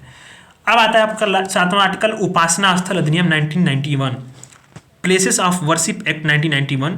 इसमें सुप्रीम कोर्ट ने कहा कि वह उपासना स्थल अधिनियम में विवादित धार्मिक मामलों में समेत मामलों की सुनवाई करने से अन्य अदालतों को रोकने का आदेश नहीं दे सकता। ये सुप्रीम कोर्ट ने बोला कि जो उपासना स्थल अधिनियम है उसके तहत जो विवादित स्थल धार्मिक स्थल हैं उन मामलों की जो सुनवाई अन्य अदालतों में चल रही है उसको रोकने का आदेश सुप्रीम कोर्ट नहीं दे सकता। तो जो उपासना स्थल विशेष अधिनियम 1991 है वो क्या है, वो यह घोषित करता है कि किसी भी उपासना स्थल या धार्मिक चरित्र का धार्मिक चरित्र वही होगा जो क्या है 15 अगस्त 1947 को था। इसमें कहा गया कि कोई भी व्यक्ति किसी भी धार्मिक संप्रदाय के उपासना स्थल का किसी भी अलग संप्रदाय या उस दूसरे वर्ग में परिवर्तित नहीं करेगा। मतलब यह है, इसमें यह बताया गया है कि कोई भी व्यक्ति हो किसी भी धार्मिक संप्रदाय का जो उपासना स्थल है जहाँ पे पूजा पाठ हो रही हो उसको किसी अलग संप्रदाय या किसी दूसरे वर्ग में उसको बदल नहीं सकता। ठीक है, यह अधिनियम बोलता है राज्य पर प्रत्येक उपासना स्थल के जो धार्मिक चरित्र उसको बनाए रखना, जैसे कि मैं स्वतंत्रता के समय था उसी को बनाए रखना, उसका सकारात्मक जो है लाइबिलिटी यानी कि दायित्व डालता है। और यह घोषणा करता है कि उपासना स्थल के स्वरूप को परिवर्तित करने के संबंध में जो सभी मुकदमे होंगे, अपील होगी या कोई अन्य कार्रवाई होगी 15 अगस्त 1947 को किसी भी अदालत या प्राधिकरण के समक्ष लंबित है तो कानून लागू होते ही समाप्त हो जाएगी। ये उपबंध बोलता है। तो न्यूज में क्यों रहा, आपको ध्यान किस बात को देना है, उपासना स्थल पे ध्यान दीजिए कि मतलब ये क्या है कि जो पूजा पाठ का स्थल है उसका धार्मिक चरित्र को बनाए रखने के लिए जो है ये उपबंध करता है। 1991 में ये अधिनियम था और ये सुप्रीम कोर्ट ने बोला कि इसी अधिनियम के तहत जो भी विवादित जो मामलों की सुनवाई कर रहे हैं अन्य अदालतों में उसको रोका नहीं जा सकता, सुप्रीम कोर्ट ने बोला। इतना ही आपको ध्यान देना है। अब इस अधिनियम के अपवाद कौन थे, तो आपके मन में सवाल उठा कि राम जन्मभूमि कैसे बदल दी गई, बाबरी मस्जिद से फिर राम जन्मभूमि, तो अयोध्या को इस अधिनियम से छूट दी गई थी, इसको भी आप लोग ध्यान दीजिएगा। ठीक है, अब एक बात होती है कि जो धारा 6 था वो ऊपर पढ़ा आपने, उसका उल्लंघन करेंगे तो 3 साल की कैद हो सकती है। ठीक, तो ये आपका पूरा आर्टिकल जो है खत्म होता है, इसमें कुछ है नहीं। अब जो आपको प्रीलिम्स के लिए जो यहाँ से क्वेश्चन बने वो मैंने आपको पढ़ा दिया।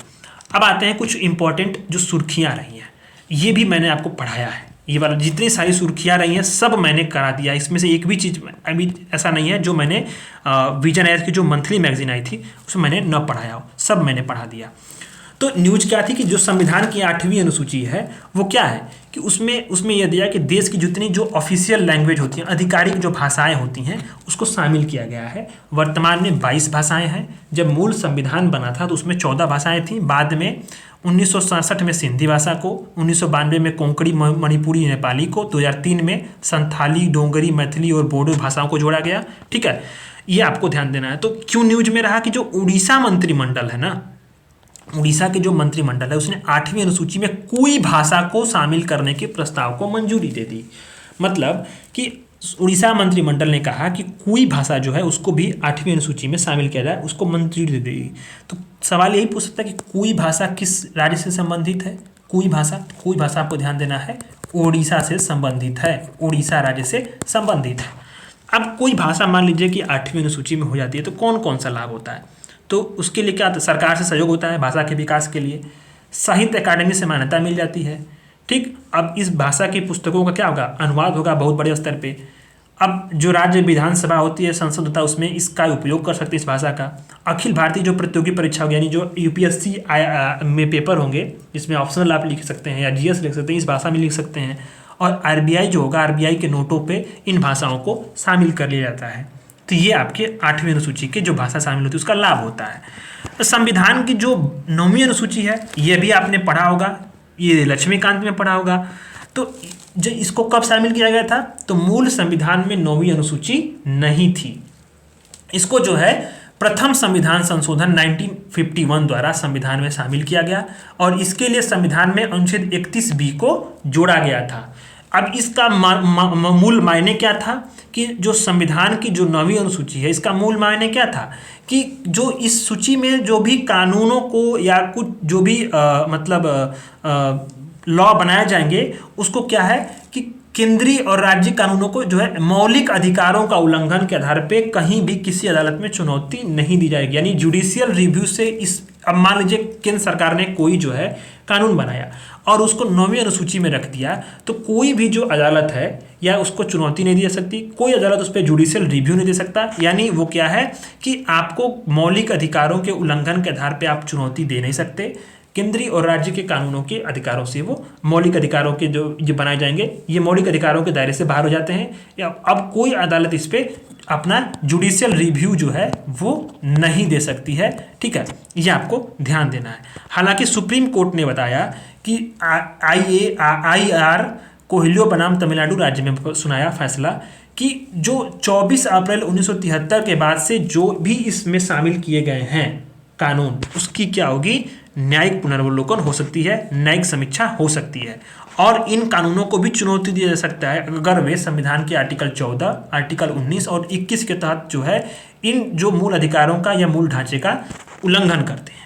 ठीक है, तो अब क्या है, पहले था कि मतलब उसमें कोई किसी प्रकार का जो है जुडिशियल रिव्यू नहीं होगा। अब क्या हुआ, सुप्रीम कोर्ट ने IR कोहिलियो बनाम तमिलनाडु राज्य में बता दिया कि इसका जो है आर्टिकल 14 विधि की समझ समानता, आर्टिकल 19 अभिव्यक्ति स्वतंत्रता और जो ये सब आवागमन का है, सब सारी चीज़ें हैं, संघ बनाने का अधिकार, समिति बनाने का अधिकार, सब कुछ इसके मामले में आएगा। और आर्टिकल 21 जो इतना बड़ा है, वास्ट है, उसके तहत जो भी मूल अधिकारों का उल्लंघन हो रहा है या मूल ढांचे का संविधान का उल्लंघन कर रहा है वो कानून, वो केंद्र की मतलब कोई कानून है या राज्य का हो, उसको जो है न्यायिक समीक्षा के दायरे में लाया जाएगा। यानी सुप्रीम कोर्ट उस पर जो है समीक्षा कर सकती है।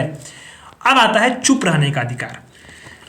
ये आपको चुप रहने का अधिकार जो है ये क्यों न्यूज में क्यों इंपॉर्टेंट है, क्योंकि यूपीएससी कई बार ऐसे आपने पूछा ना कि मनपसंद शादी विवाह करने का अधिकार, शादी करने का अधिकार, ये किस आर्टिकल बताता था, ये सवाल पूछा हुआ है यूपीएससी प्रीलिम्स में, पूछा हुआ सवाल है ये। ठीक है, इसी तरह से सवाल ये भी पूछ सकता है ना कि चुप रहने का अधिकार किस में आता है। तो सुप्रीम कोर्ट न्यूज में क्यों रहा कि सुप्रीम कोर्ट ने स्पष्ट कर दिया कि सभी जो आरोपी हैं उनको चुप रहने का अधिकार है और जांचकर्ता उन्हें बोलने के लिए या अपराध को स्वीकार करने के लिए बाध्य नहीं करेगा।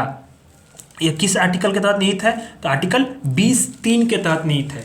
और मैं आपको बता दूं कि पिछले साल यूपी पीसीएस का जो पेपर दिया था, ठीक है, यूपी पीसीएस का जो पेपर दिया था वो आप जानते होंगे, आर्टिकल 20 डायरेक्ट पूछा था, उसके प्रावधानों को पूछ दिया था। बहुत सारे लोगों ने उसको गलत करके आए थे, बहुत सारे लोग गलत कर दिए थे इसको। ठीक है, चुप रहने का जो अधिकार है वो आर्टिकल 20(3) में निहित है। इसकी अनुच्छेद के अनुसार क्या होता है कि किसी को भी अपने खिलाफ साक्षी बनने के लिए मजबूर नहीं किया जा सकता है। ठीक है, आपको ध्यान देना है। आर्टिकल 20 जो क्लॉज 1 है और आर्टिकल 20 क्लॉज 2 है, थोड़ा आप लोग अपने से पढ़िए, बताइएगा तो हमको कमेंट करके, ये बहुत इंपॉर्टेंट है। एक तो है रेट्रोस्पेक्टिव लॉ, यानी कि भूतलक्षी कानून से संरक्षण होता है। ठीक है, और दोहरा दंड नहीं होगा। दूसरा जो है कि अपने ही खिलाफ, जो मैं सब बता ही चुका हूँ आपको, अब क्या बताएंगे आप, कि अपने खिलाफ जो है साक्षी बनाने के लिए मजबूर नहीं किया जा सकता। जो है ये चुप रहने का अधिकार आर्टिकल 20(3) में निहित है। और यह क्या है, केवल आपराधिक कार्रवाई तक ही जो है सीमित है। सिविल मामलों में इस तरह की छुट्टी नहीं मिल सकती आपको। ठीक है, आपराधिक कार्रवाई रहेगी तभी है। अच्छा, अगर आपसे सीमा शुल्क अधिनियम के तहत हो या विदेशी मुद्रा प्रबंधन अधिनियम के तहत पूछताछ हो रही हो तो भी अधिकार उपलब्ध नहीं। यानी कि आपने अगर मान लीजिए विदेश से कुछ पैसा चोरी कर लिया या सोना लाए और सीमा शुल्क जो अधिकारी हैं, कस्टम ड्यूटी वाले आपसे सवाल कर रहे हैं, आप चुप नहीं सकते, आपको चुप रहने का अधिकार वहाँ नहीं मिलेगा। ठीक है, अब विदेशी मुद्रा प्रबंधन अधिनियम हो, यानी कि आपने FEMA के तहत, वहाँ भी आपको नहीं मिलेगा। यानी इसका कारण यह है कि व्यक्ति का क्या है कि किसी अपराध का अभियुक्त नहीं होता है, वह भी हकी रखने का अधिकार नहीं है। क्योंकि आप एक बात समझिए, ये चुप रहने का अधिकार इन सारे मामलों में क्यों नहीं दिया गया, क्योंकि इससे क्या होगा, लोक व्यवस्था ठीक है, बहुत सारे लोगों का व्यक्तिगत अधिकार और अनेक प्रकार की जो सार्वजनिक अव्यवस्था है, ये सारी चीज़ें प्रभावित होती हैं। इसी कारण से इसके भी कुछ युक्त प्रतिबंध हैं। और आपको ध्यान देना है चुप रहने का अधिकार किस पे है, बस आर्टिकल 20 में। सुप्रीम कोर्ट ने कहा था कि किसी व्यक्ति को पुलिस स्टेशन की सीमा के भीतर किसी सवाल को जवाब देने के मजबूर करना आर्टिकल 20(3) का उल्लंघन हो सकता है। ये बात आपने देख लिया। अभी ये कहा था आर्टिकल आता है निजी क्षेत्र में जो स्थानीय लोग हैं उनके लिए आरक्षण। तो इसमें आपको बस इतना ध्यान देना है कि पंजाब और हरियाणा हाईकोर्ट ने क्या बोला कि जो हरियाणा राज्य के जो स्थानीय उम्मीदवार थे उनको रोजगार जो अधिनियम 2020 था उसको रद्द कर दिया। किस आधार पर रद्द कर दिया गया कि उस अधिनियम में बोला गया था कि जो 30,000 से कम नौकरी वाले जो मतलब निजी क्षेत्र के यानी कि प्राइवेट सेक्टर के 30,000 से कम नौकरी जो कमा रहे हैं उसमें क्या होगा कि हमारे अपने राज्य के 75% लोगों को आरक्षण मिलेगा। यानी प्राइवेट सेक्टर में, सरकारी में नहीं, प्राइवेट सेक्टर में 30,000 से कम जो नौकरी कर रहा है उसमें 75% अपने लोगों को रखना है, ऐसा कानून हरियाणा सरकार ने बनाया था। सुप्रीम कोर्ट ने इसको असंवैधानिक घोषित कर दिया और बोला कि भारत के जो संविधान का मौलिक अधिकार उसका उल्लंघन करता है, और बोला कि जो संवैधानिक नैतिकता है उसका भी उल्लंघन करता है। यानी कि मतलब नैतिकता का मतलब ये होता है कि जो संविधान का मौलिक सिद्धांत पालन किया जाए। सुप्रीम कोर्ट ने बोल दिया, हाईकोर्ट ने बोला, पंजाब हरियाणा हाईकोर्ट ने, कि जो बाहरी व्यक्तियों के साथ राज्य भेदभाव इस प्रकार का नहीं करेगा कि वो बाहरी राज्य से हैं, ये क्या हुआ, एक नकारात्मक भेदभाव हो सकता है। तो ऐसा भेदभाव नहीं हो सकता, आप इसको रद्द करिए। इस तरह का इसने जो है आदेश दे दिया। अफर्मेटिव एक्शन, ये क्या होता है, आप समझिए एक सकारात्मक कार्रवाई होती है। जैसे आरक्षण जो है वो क्या है, वो कुछ विशेष लोगों के खिलाफ, जैसे मान लीजिए जो वंचित रह चुके हैं, शोषित रह गए हों, उन लोगों को क्या है मुख्य धारा में लाने के लिए एक सकारात्मक कार्रवाई है, वही होता है अफर्मेटिव एक्शन।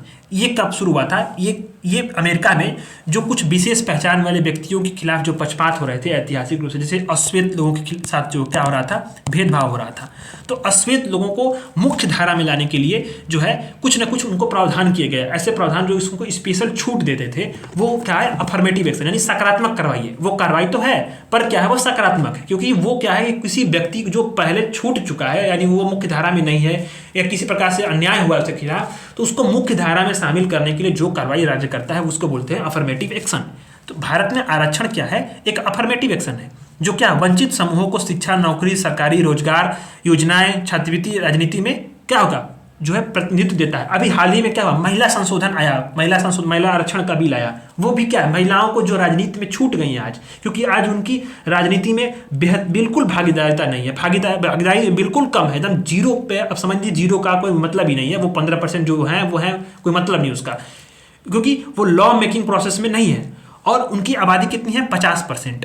तो जो आरक्षण दिया गया है 33% का, वो कहीं ना कहीं क्या है कि 33% जो है वो है राज्य द्वारा कहीं ना कहीं किसी का हक नहीं माना जा रहा, वो बल्कि सकारात्मक कार्रवाई है, यानी अफर्मेटिव एक्शन है। किस लिए, महिलाओं को मुख्य धारा में लाने के लिए, यही अफर्मेटिव एक्शन होगा। हालांकि इंदिरा साहनीवाद में सुप्रीम कोर्ट ने बोला है कि शिक्षा और रोजगार दोनों में ओबीसी एससी एसटी के जो आरक्षण उसका 50% की सीमा तय कर दी थी। और कौन कौन सा आर्टिकल है आरक्षण को अनुमति देते हैं, आर्टिकल 15(4) और 16(4). ठीक है। रंगनाथ मिश्रा आयोग, ये किस लिए है, तो इसने आधिकारिक तौर पे धार्मिक और भाषाई अल्पसंख्यकों के लिए राष्ट्रीय आयोग के रूप में जाना जाता है। इसको आपको ध्यान देना है, धार्मिक और भाषाई अल्पसंख्यक। अल्पसंख्यक जो है वो दो प्रकार के इसमें बताया गया, धार्मिक और भाषाई अल्पसंख्यक। ठीक है, तो इसके लिए राष्ट्रीय आयोग के रूप में किसको माना जाता है, रंगनाथ मिश्रा आयोग को। इसका गठन किस लिए हुआ था कि देश में जो भी भाषा के रूप तौर पे या धार्मिक अल्पसंख्यक के तौर पे जो अलग अलग मुद्दे उसको रेखांकित करिए आप। आयोग की रिपोर्ट 2007 में सिफारिश आई थी, सिफारिश की गई थी कि जो अनुसूचित जाति यानी एससी है, इसका दर्जा पूरी तरह से धर्म से अलग कर दो और अनुसूचित जनजातियों को तरह इसको धर्म तटस्थ बनाए दो। ये इसने सिफारिश की थी। इसने इस्लाम और ईसाई धर्म वाले दलितों को अनुसूचित जाति का दर्जा प्रदान करने की सिफारिश की थी, हालांकि अभी तक लागू नहीं हुआ है। ठीक है। अनुच्छेद 355, ये क्या है, ये अनुच्छेद 355 जो है संविधान का भाग जो है ये 18वां भाग 18वां में, ठीक है, अनुच्छेद 352 से 360 तक जो है आपातकाल है, उसी के प्रावधानों का एक हिस्सा है। आप जानते होंगे 352 से 360 तक का, 352 क्या है किस तरह से, 356 राज्य में और 360 यानी कि वित्त आपातकाल, इसे समझते तो यानी 355 क्या बोलता है कि संघ का यह कर्तव्य होगा, यानी संघ यानी पूरे जो केंद्र सरकार उसकी कर्तव्य होगी कि वह बाहरी आक्रमण यानी किसी प्रकार से बाहर से जो आक्रमण हो रहा हो या इंटरनल डिस्टर्बेंस हो गया, राज्य में आंतरिक अशांति फैली हो, तो उससे क्या हो प्रत्येक राज्य की रक्षा करें। अभी हाल में जो मणिपुर में अभी जो हिंसा हो रही है उसमें यह संघ का कर्तव्य बनता है कि जो राज्य की आंतरिक अशांति है वो क्या है उससे राज्य की रक्षा करे। पर अभी जो हो रहा है वो तो हो ही रहा है, आप देख ही रहे होंगे। साथ ही यह संघ का कर्तव्य है कि वह प्रत्येक राज्य की सरकार का संविधान के उपबंधों के अनुसार चला जाना सुनिश्चित करे, यह आर्टिकल 355 कहता है। आपको इस पे ध्यान देना है। अब पैदल चलने का अधिकार, ये क्या है, पंजाब जो है पैदल चलने का अधिकार लागू करने वाला देश का पहला राज्य बन गया है। आपको ध्यान देना है, सवाल ये पूछ सकता है, बहुत चौंका देगा आपको सवाल कि पैदल चलने का अधिकार को लागू करने वाला देश का पहला राज्य कौन है? पंजाब है। यह अधिकार क्या है? NHI यानी national highway authority of India सहित जो भी सड़क स्वामित्व वाली एजेंसियां हैं उस पर सड़क पर फुटपाथ और साइकिल ट्रैक की सुविधा प्रदान करना अनिवार्य बनाना है। मतलब कोई भी अगर रोड होगी, NHI की रोड हो या अन्य कोई रोड हो, उस पर आपको क्या करना है? उसका फुटपाथ और साइकिल ट्रैक ये सारी चीजें क्या हो, बनाना अनिवार्य होगा इस नियम से। यानी पैदल चलने का अधिकार जो है ये लागू करने वाला देश का पहला राज्य बन चुका है आपका पंजाब। ठीक है, तो ये हमारा पूरा एक सेक्शन कंप्लीट होता है। इसमें हमने बहुत सारे आर्टिकल कवर कर लिए, आप देख रहे होंगे। ये आपको मैं अब दिखा दूं तो मैंने आपको इसमें से संविधान से जुड़े जो मुद्दे थे उसको पूरा पढ़ा दिया 1 घंटे की क्लास में। 1 घंटे की क्लास में मैंने आपको संविधान से जुड़े सभी मुद्दों को दूर कर दिया, आपके कंफ्यूजन को दूर कर दिया। ठीक है, अब हम लोग जो है छोटा सा एक है इसमें केंद्र राज्य संबंध, सेंटर स्टेट रिलेशन, ये वाला सेक्शन को पढ़ते हैं। इस सेक्शन को पढ़ने के बाद क्लास में एंड करूंगा और फिर जो है नेक्स्ट क्लास में बाकी चीज़ों को हम लोग करेंगे। 2 दिन में मैं आपको पूरा मैगजीन खत्म करा दूंगा, इस बात की गारंटी मेरी है। आप लोग मेरे साथ बस कोऑपरेट करते रहिए, और अगर दोस्तों कंटेंट पसंद आ रहा हो तो प्लीज़ आप लोग चैनल को सब्सक्राइब करके वीडियोस को जो है लाइक जरूर करिएगा। ठीक है, इससे हमें भी मोटिवेशन मिलता है, मेहनत करने का थोड़ा इच्छा भी करती है। ठीक है, तो हम लोग चलते हैं अपने तीसरे वाले सेक्शन पे। तीसरे वाले सेक्शन में केंद्र राज्य संबंधों पे नजर डाली गई है, यानी केंद्र राज्य के सेंट्रल स्टेट के रिलेशन संबंधित जो भी न्यूज रहेंगे खबरों में, उन सारी चीज़ों का संकलन अप्रैल से लेकर के दिसंबर तक का इस सेक्शन में दिया गया है। कौन कौन सी खबरों का जो केंद्र और राज्यों के संबंधों पे प्रकाश डालते हो। ठीक है, तो हमने संविधान से जुड़े मुद्दों को पहले देख लिया, अब हम लोग केंद्र राज्य संबंधों के मुद्दों को देखेंगे, फिर हम लोग दूसरे वाले जो सेक्शन पे आएंगे, फिर इसी तरह मैं आपको व्यवस्थित तरीके से पढ़ा रहा हूं ताकि आपको समझने में कोई दिक्कत न हो। ठीक है, अगर इस तरह से पढ़ाने से फायदा ये होगा कि आपका जल्दी से जल्दी मैगजीन खत्म हो जाएगा पीटी, और इसको बार बार आप रिवाइज कर पाएंगे। इस वीडियोस को अगर आप 2-3 बार देख लेंगे, मैं आपको गारंटी दे रहा हूँ, एक एक लाइन तो मैं आपको पढ़ा ही रहा हूँ, कुछ छोड़ तो रहा नहीं हूँ, तो आपका पूरा जो है ये सेक्शन कंप्लीट हो जाएगा 2 से 3 वीडियोज़ में ही। ठीक है, और बार बार आप इसको रिवाइज कर पाएंगे और आपका जो है प्रीलिम्स का एग्जाम बेहतर जाएगा।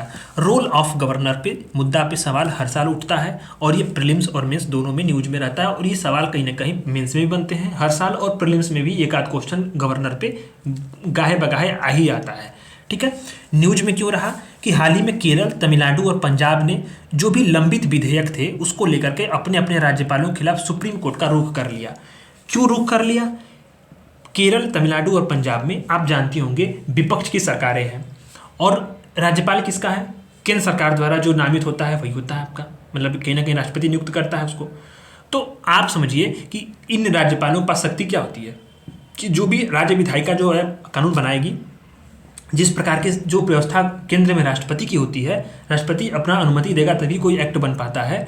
ठीक है, तो उसी प्रकार से राज्यों में अगर राज्यपाल अपनी सहमति नहीं देगा या राज्यपाल अपनी सहमति राष्ट्रपति के लिए रक्षित कर देगा तो वो कानून नहीं देगा, तो फिर नहीं बन पाएगा, और राष्ट्रपति के लिए रक्षित कर देगा राष्ट्रपति के हाथ में चला जाएगा। तो इससे क्या होता है, राज्य के जो भी कानून बना रहे हैं विपक्ष की सरकारें वो प्रभावित हो रही थी।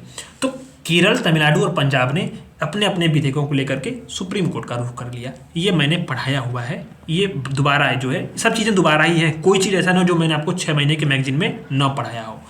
तो संवैधानिक प्रावधान क्या है? आर्टिकल 200 के तहत ये है कि किसी विधेयक को कानून बनने के लिए राज्यपाल से सहमति लेना अनिवार्य है। ठीक है, अगर राज्यपाल सहमति देता है तो विधेयक कानून बन जाता है, राज्यपाल विधेयक सहमति रोक देता है, कानून नहीं बन पाता है। अगर मान लीजिए जितनी जल्दी हो सके विधेयिका को लौटा देता है, विधेयक जो है विधायिका को लौटा देता है, तो क्या होगा?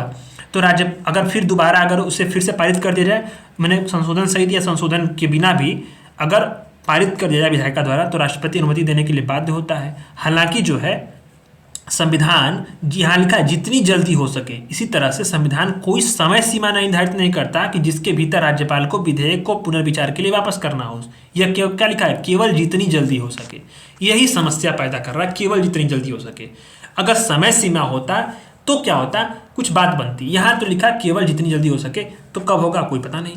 अब और चौथा क्या है कि विधेयक को राष्ट्रपति के विचार हेतु आरक्षित कर दे, यानी ऐसा विधेयक जो राज्यपाल की राय में क्या हो, यदि कानून बन जाएगा तो क्या होगा, हाई कोर्ट की शक्तियों को कम करेगा या जो संवैधानिक जो संकट है वो उसको पैदा करेगा। तो इस तरह की बातों को लेकर के राज्यपाल अपने विवेक का प्रयोग करता है और जो है ये राष्ट्रपति को आरक्षित कर देता है। तो ये सारे बात यहाँ पे कही गई हैं। ठीक, तो अगर विधेयक को राष्ट्रपति के आरक्षित करता तो कौन सा आर्टिकल है? आर्टिकल 201। यानी किसी विधेयक को राष्ट्रपति के विचार हेतु आरक्षित करना किस आर्टिकल के तहत आता है? आर्टिकल 201 के तहत आता है। या राष्ट्रपति यहाँ पे सहमति दे सकता है या सहमति रोक सकता है। ठीक, राष्ट्रपति राज्यपाल को अपने संदेश के साथ विधेयक को राज्य विधानमंडल को वापस लौटने का निर्देश दे सकता है। और ऐसा विधेयक यदि राज्य विधानमंडल द्वारा संशोधन या बिना संशोधन के फिर से पारित किया जाएगा तो राष्ट्रपति के समक्ष फिर से प्रस्तुत होगा, हालांकि राष्ट्रपति उसके लिए बाध्य नहीं होगा। यह आपने बेसिक लक्ष्मीकांत में तो पढ़ा ही होगा। ठीक है, ये देख लिया। अब राज्यपाल से जुड़े कौन कौन से संवैधानिक प्रावधान है उसको देख लेते हैं। आर्टिकल 153 ये क्या बोलता है कि प्रत्येक राज्य के लिए एक राज्यपाल होगा। आर्टिकल 154 क्या बोलता है कि राज्य की जो समस्त कार्यपालिका शक्ति होगी वो कहाँ होगी? वो राज्यपाल में निहित होगी। और उसका कैसे प्रयोग करेगा? अपने अधीनस्थ अधिकारियों द्वारा संविधान के अनुसार या स्वयं के द्वारा प्रयोग करे या अधिकारियों के द्वारा प्रयोग करे। आर्टिकल 155 होगी, इसकी नियुक्ति कौन करेगा राज्यपाल की? वो राष्ट्रपति करेगा। आर्टिकल 61 है। 61 क्या है? राज्यपाल के पास दंड को क्षमा करने, परिहार करने, लघुकरण करने की शक्ति होगी। हालांकि जो है वो मृत्यु दंड और अन्य जो वो था ना, क्या बोलते हैं, कोर्ट वाला जो कोर्ट मार्शल, इन सारे मामलों पे राज्यपाल के पास जो है छूट नहीं होती है। ठीक, आर्टिकल 163 इसके तहत क्या होगा? ये राज्यपाल को कार्यों को निष्पादन के लिए मुख्यमंत्री के नेतृत्व में एक मंत्रिपरिषद होगी और उसी के अनुसार जो है अपना राज्यपाल जो कार्य करता है। ठीक, अब एक बात है कि आर्टिकल 164 ये क्या करता है? मुख्यमंत्री और अन्य मंत्रियों की जो नियुक्ति होगी वो किसके द्वारा होगी? राज्यपाल के द्वारा होगी।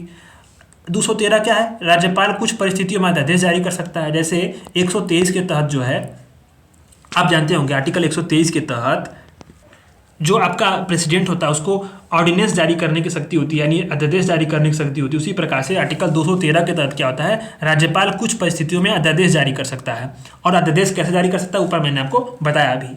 और आर्टिकल 217 जो है वो क्या है? हाई कोर्ट के न्यायाधीशों की नियुक्ति के मामले में राज्यपाल से परामर्श किया जाता है। यह आर्टिकल 217 है। तो ये सारे आर्टिकल आपने रिवाइज कर लिए। ये आपके क्या थे? आपके बेसिक स्टैटिक पोर्शन थे। इसमें करंट अफेयर क्या था? ये सब चीज़ें तो स्टैटिक पोर्शन है। हालांकि कुछ निर्णय है, जैसे निर्णय कौन से शमशेर सिंह वाद है। ठीक है, तो ये बात नवाब रेबियावाद है, पंजाब राज्यवाद है, उपकुलपतिवाद है, तमिलनाडु राज्यवाद है। इसमें बहुत कुछ खास नहीं है। हालांकि ये इस बात बस देखना है कि शमशेर सिंह वाद को थोड़ा सा देख लीजिए। इसमें आपको ध्यान है कि सुप्रीम कोर्ट ने फैसला दिया था कि राज्यपाल किसी विधेयक को सहमति से रोकने या राज्य विधानमंडल को लौटाते समय अपनी क्या विवेकाधीन शक्ति का प्रयोग नहीं करता है तो उसे क्या है? मंत्रिपरिषद की सलाह के अनुसार कार्य करना जरूरी हो जाता है। ठीक, अच्छा, नवाब रेबियावाद में बोला सुप्रीम कोर्ट ने कि अगर राज्यपाल अपने क्षेत्र से बाहर कार्य करेगा, विवेकाधिकार का गलत उपयोग करेगा तो उसकी न्यायिक समीक्षा की जाएगी। ये सारे जो है बात है। और पंजाब राज्यवाद, ये भी मैंने आपको पढ़ाया था, इसको मैंने बहुत अच्छे से पढ़ाया था। पंजाब राज्यवाद और तमिलनाडु राज्यवाद। तो इसमें क्या था कि यदि जो है सुप्रीम कोर्ट ने बोला तमिलनाडु राज्यवाद में कि राज्य विधानमंडल द्वारा पारित विधेयक को राज्यपाल जो है किसी विधेयक को पुनर्विचार के लिए भेजता है और राज्य विधानमंडल उसे पुनः पारित करके राज्यपाल के पास भेजता है तो तब राज्यपाल उस विधेयक को राष्ट्रपति के लिए क्या है? आरक्षित नहीं कर सकता। मतलब ये तमिलनाडु राज्यवाद में सुप्रीम कोर्ट ने बोल दिया है। इसको आप थोड़ा जूम कर दे रहा हूँ, इसको आप लोग पढ़ लीजिएगा, गलती मत करिएगा सवाल। ठीक है, 2023 का मामला है, लक्ष्मीकांत में नहीं दिया होगा इसलिए मैं बता रहा हूं। सुप्रीम कोर्ट ने बोला कि राज्यपाल राज्य विधानमंडल द्वारा पारित अगर कोई विधेयक है उसको पुनर्विचार के लिए भेज दिया। ठीक, और फिर राज्य विधानमंडल ने पारित करके उस विधेयक को पुनः भेज दिया राज्यपाल के पास, तो राज्यपाल उस विधेयक को फिर राष्ट्रपति के लिए आरक्षित नहीं रख सकता। उसको या तो राष्ट्रपति के लिए रखना है तो पहले ही बार में तुम राष्ट्रपति के लिए रख दो, नहीं तो दोबारा फिर भेजने पर राष्ट्रपति के लिए आरक्षित नहीं कर सकता। ठीक है, अच्छा, ये दो बात और इसको देख लेते हैं। सुप्रीम कोर्ट ने निर्णय दिया कुलपति उपकुलपतिवाद में कि राज्य विश्वविद्यालय के कुलपति के रूप में अपनी सांविधिक क्षमता में कार्य करते समय मंत्रिपरिषद की सलाह मानने के लिए कौन बाध्य नहीं है? राज्यपाल। ठीक है, पंजाब राज्य में इसमें बोला सुप्रीम कोर्ट ने कि राज्यपाल किसी विधेयक की सहमति रोकने का निर्णय लेता है तो राज्यपाल को विधेयक को पुनर्विचार के लिए विधेयक को वापस भेजना पड़ेगा। ठीक है, और वो राज्यपाल क्या कर सकता है? अनिश्चित काल तक किसी विधेयक को रख नहीं सकता है। यानी जो यहाँ बात है ना कि जितना जल्दी हो सके लौटा सके, इसी बात कोर्ट ने बोला कि आपको भेजना ही अनिश्चित काल के लिए आप नहीं रखते, आपके पास पॉकेट वीटो की शक्ति नहीं है राज्यपाल के पास। ये कोर्ट बोल चुका है रोल ऑफ गवर्नर पे। तो ये न्यूज में था, आपको थोड़ा सा ध्यान देना, दोबारा देखिएगा आपको याद हो जाएगा। वैसे आपने स्टैटिक पोर्शन आपने पहले से पढ़ा होगा तो आपको इसमें कोई दिक्कत नहीं होगी। ठीक है, तो हम लोग जल्दी जल्दी पढ़ते हैं। Cooperative federalism. तो हाल ही में क्या है कि भारतीय प्रधानमंत्री ने भारत में सहकारी संघवाद के महत्व को रेखांकित किया है। सहकारी संघवाद क्या है? संघवाद क्या है कि संघ और राज्यों के बीच में क्षैतिज संबंध, यानी कि वर्टिकल नहीं, क्षैतिज संबंध हो। ठीक है, हमारा बीच में क्षैतिज संबंध हो और दोनों एक दूसरे से कोई ऊपर नहीं हो। मतलब ये नहीं कि केंद्र ऊपर राज्य नीचे, ऐसा नहीं। हमारा जो संबंध हो वो क्या हो कि वर्टिकल, हॉरिजॉन्टल हो, यानी वह सहकारी संवाद जो आपस में जो समन्वय, सहयोग और जो है कि सहकार से सरकार चलाने की और शासन चलाने की बात करते हैं। इसमें क्या है कि इसमें यह परिकल्पना होती है कि राष्ट्रीय और राज्य एजेंसियां जो होती हैं सरकारी कार्यों को पूर्ण रूप करेंगी, न कि अलग अलग करेंगी। ठीक है, ज्वाइंट रूप से एक दूसरे के साथ ये कॉपरेट करेंगी। तो सहकारी संवाद को बढ़ावा देने के लिए कौन कौन से संवैधानिक प्रावधान है और कौन कौन से कदम उठाए गए हैं, बस उसी की बात की गई है। जल्दी से जल्दी इसको खत्म कर सकते हैं हम लोग। ठीक है, तो आप जानिए कि सहकारी संघवाद को बढ़ावा देने के लिए कौन कौन से संवैधानिक प्रावधान हैं। ठीक है, तो 7वीं अनुसूची है, यह आप जानते होंगे प्रिंसिपल ऑफ सब्सिडियरिटी के आधार पे है। यानी कि इसमें क्या है कि संघ, राज्य और समवर्ती सूचियों का निर्धारण किया गया है और जो विषय है उसका हॉरिजॉन्टल स्तर पे बंटवारा किया गया है। हालांकि इसमें आप जानते होंगे कि बहुत सारे ऐसे जो विषय हैं वो क्या है, केंद्र के पास जो है वो कहीं ना कहीं उसके जो अधिकार है वो झुकते हैं। हालांकि फिर भी क्या है कि राज्यों के पास पर्याप्त अधिकार अभी भी दिए गए हैं और ये संवैधानिक प्रावधान है जो क्या करता है, सहकारी संघवाद को बढ़ावा देता है, जिसमें संघ, राज्य और समवर्ती सूचियों का निर्धारण किया गया है। अखिल भारतीय सेवाएं हैं, आर्टिकल 312 के तहत ये अखिल भारतीय सेवाएं हैं, सहकारी संघवाद को बढ़ावा देती हैं। ठीक है, अखिल भारतीय सेवाएं आप जानते होंगे, बहुत इंपॉर्टेंट है, जिसकी आप तैयारी कर रहे हैं, जिसके लिए आप एग्जाम दे रहे हैं, वही आपको ध्यान देना है। आर्टिकल 312 एकीकृत न्याय प्रणाली है। यह क्या करती है, राज्यों और केंद्रीय कानूनों को लागू करने की उत्तरदायी होती है। अंतर्राज्यीय परिषद है आर्टिकल 263 के तहत, यानी किस लिए राज्यों और केंद्रों के बीच में जो साझा हित पे जांच करने के लिए, वार्ता करने के लिए। आर्टिकल 261 के तहत क्या है कि जो पूर्ण विश्वास और पूर्ण मान्यता संबंधी खंड है, यानी यह बात इसमें कही गई है कि संघ और प्रत्येक राज्य इसके जो सभी सार्वजनिक एक्ट हैं, अभिलेख हैं, न्यायिक कार्रवाई, उसको देश भर में विश्वास हो, उसकी मान्यता दी जाए। यानी ये नहीं कि आप संघ के द्वारा कोई कार्य किया गया हो तो वो किसी राज्य में उसको जो है न माना जाए, ऐसा नहीं होता। उसको पूरे देश में उसका पूर्ण विश्वास होता है, पूर्ण मान्यता होती है, ये बात कही गई। क्षेत्रीय परिषदें हैं। अब क्षेत्रीय परिषदें क्या है, राज्य पुनर्गठन अधिनियम के तहत इसको सांविधिक निकाय के रूप में स्थापित किया गया है। सवाल यहाँ बन सकता है क्षेत्रीय परिषदों पे, अब स्टेटमेंट देगा क्षेत्रीय परिषदें एक संवैधानिक निकाय हैं, स्टेटमेंट देगा, आपको गलत करना है। वो सांविधिक निकाय यानी कि जो संविधान सदन के द्वारा, विधि के द्वारा निर्मित किया गया, यानी कि सदन ने विधि के द्वारा इसको बनाया है, वो संविधान में उसका उल्लेख नहीं है, वो सांविधिक है। ठीक है, वित्त आयोग है। वित्त आयोग आर्टिकल 280 के तहत ये क्या करता है, राज्यों के वित्त में और केंद्र के बीच में जो है वित्तीय संसाधनों का वितरण की अनुशंसा करता है। आर्टिकल 279A है जीएसटी परिषद, ये क्या करता है, जीएसटी के दरों और कार्यान्वयन के लिए जो तय तरीके उसको निर्धारित करने के लिए उत्तरदायी है। अभी भारत में सहकारी संघवाद को बढ़ावा देने के लिए कौन कौन से कदम उठाए गए हैं, वो बात को ध्यान दीजिए कि 14वें वित्त आयोग की सिफारिश के बाद जो केंद्रीय कर राजस्व है उसमें राज्यों का हिस्सा 32% से बढ़ा करके 42% कर दिया गया है। जो सेंट्रल स्पॉन्सर्ड स्कीम है उसका पुनर्गठन किया गया है। उज्ज्वला डिस्काउंट इंश्योरेंस योजना, उदय जो स्कीम है उसके तहत क्या है कि वित्तीय क्षेत्र की जो बेल आउट स्कीम है उसको कार्यान्वित किया गया है। नीति आयोग का गठन किया गया है, जो क्या करते हैं, बहुत सारे जो राष्ट्रीय महत्व पे उप मुख्यमंत्री उसका समूह का गठन करता है। आकांक्षी जिला कार्यक्रम की शुरुआत की गई है पिछड़े जिलों पर विकास करने के लिए। बहुत सारे भूमि पट्टे और कृषि विपणन सुधारों के लिए कानून तैयार किया गया है। और उत्तर पूर्वी जो हिमालयी राज्य हैं और द्वीपीय क्षेत्र उसके लिए विशिष्ट पहले की गई हैं। और साथ साथ क्या है, 7 कार्यक्रम का जो है शुभारंभ किया गया है। कौन कौन से, शिक्षा स्वास्थ्य में बदलाव के लिए, मानव पूंजी में परिवर्तन के लिए जो संधारणी कार्य, इसको 7 कार्यक्रम का आरंभ किया गया है। इसमें करना क्या है, भविष्य के 3 रोल मॉडल राज्यों की पहचान करना, उसका निर्माण करना है 7 कार्यक्रम के तहत। ठीक है, तो ये सारे जो है सहकारी संघवाद को बढ़ावा देने के लिए कार्य किए गए हैं। ठीक है, आपको ध्यान क्या देना है इसमें कि प्रधानमंत्री ने इसको रेखांकित किया, तो जो कौन कौन से संवैधानिक प्रावधान उसको ध्यान दीजिए। सवाल यहीं से बनेंगे, बाकी चीज़ें छोड़ दीजिए। कुछ कुछ उदय स्कीम है, जैसे कि वित्त आयोग की सिफारिशें हैं। अभी 16वें वित्त आयोग के अध्यक्ष कौन बने हैं उसको आपको ध्यान देना है। ठीक है, नीति आयोग का गठन हुआ है किस लिए, 7 कार्यक्रम किस लिए, ये सब चीज़ों का आपको ध्यान देना पड़ता है। आँख कान खुले रखिए, सब चीज़ें सही हो जाएंगी। ठीक है। इंटर स्टेट बॉर्डर डिस्प्यूट, यानी होता क्या है कि बहुत सारे राज्यों की सीमाओं के बीच में, राज्यों के क्षेत्रों लेकर के क्षेत्रों के बीच में विवाद होता रहता है। तो इसी बात को बोला गया कि इंटर स्टेट बॉर्डर डिस्प्यूट। अभी क्या हुआ कि हाल में असम और अरुणाचल प्रदेश ने दशकों से जो चले आ रहे सीमा विवाद को खत्म करने के लिए एक एमयू पे हस्ताक्षर कर दिए। सवाल तो यही बन सकता है कि किन दो राज्यों ने अपने राज्यों, अब वनडे एग्जाम्स में ऐसे बनेगा कि किन दो राज्यों ने अपने अंतर राज्य सीमा विवाद था उसको खत्म करने के लिए हस्ताक्षर किए हैं, और ऑप्शन दे देगा बहुत सारा, कंफ्यूज हो जाएंगे आप। ठीक है। सवाल तो ये भी स्टेटमेंट बन सकता है कि असम और मेघालय ने अपने दशकों से चले आ रहे अंतर्राज्यीय सीमा विवाद को खत्म करने के लिए हस्ताक्षर दिए हैं। आपको गलत करना है इस स्टेटमेंट को, क्योंकि आपको ध्यान देना है असम और अरुणाचल प्रदेश ने दिया है। यानी कि आप जानते होंगे कि आप मैप जब देख रहे हैं तो यहाँ आप देखेंगे ये है गया असम और ये हो गया अरुणाचल प्रदेश। ठीक है। तो ये आपको कन्फ्यूजन होना, अगर आपको कोई भी राज्य दे आपको गलत कर देना है इस दोनों के अलावा। ठीक है। तो कन्फ्यूजन में न रहिए, जो पढ़िए आप ठोस पढ़िए, वो गलत ना हो। ठीक। तो राज्यों के बीच में अगर कोई विवाद होता है तो कौन कौन सी जो समाधान करने के तरीके होते हैं वो जानिए। ठीक। इसके बाद कौन सी जो जोनल काउंसिल हैं, ये सब चीज़ें हैं वो हम लोग समझेंगे।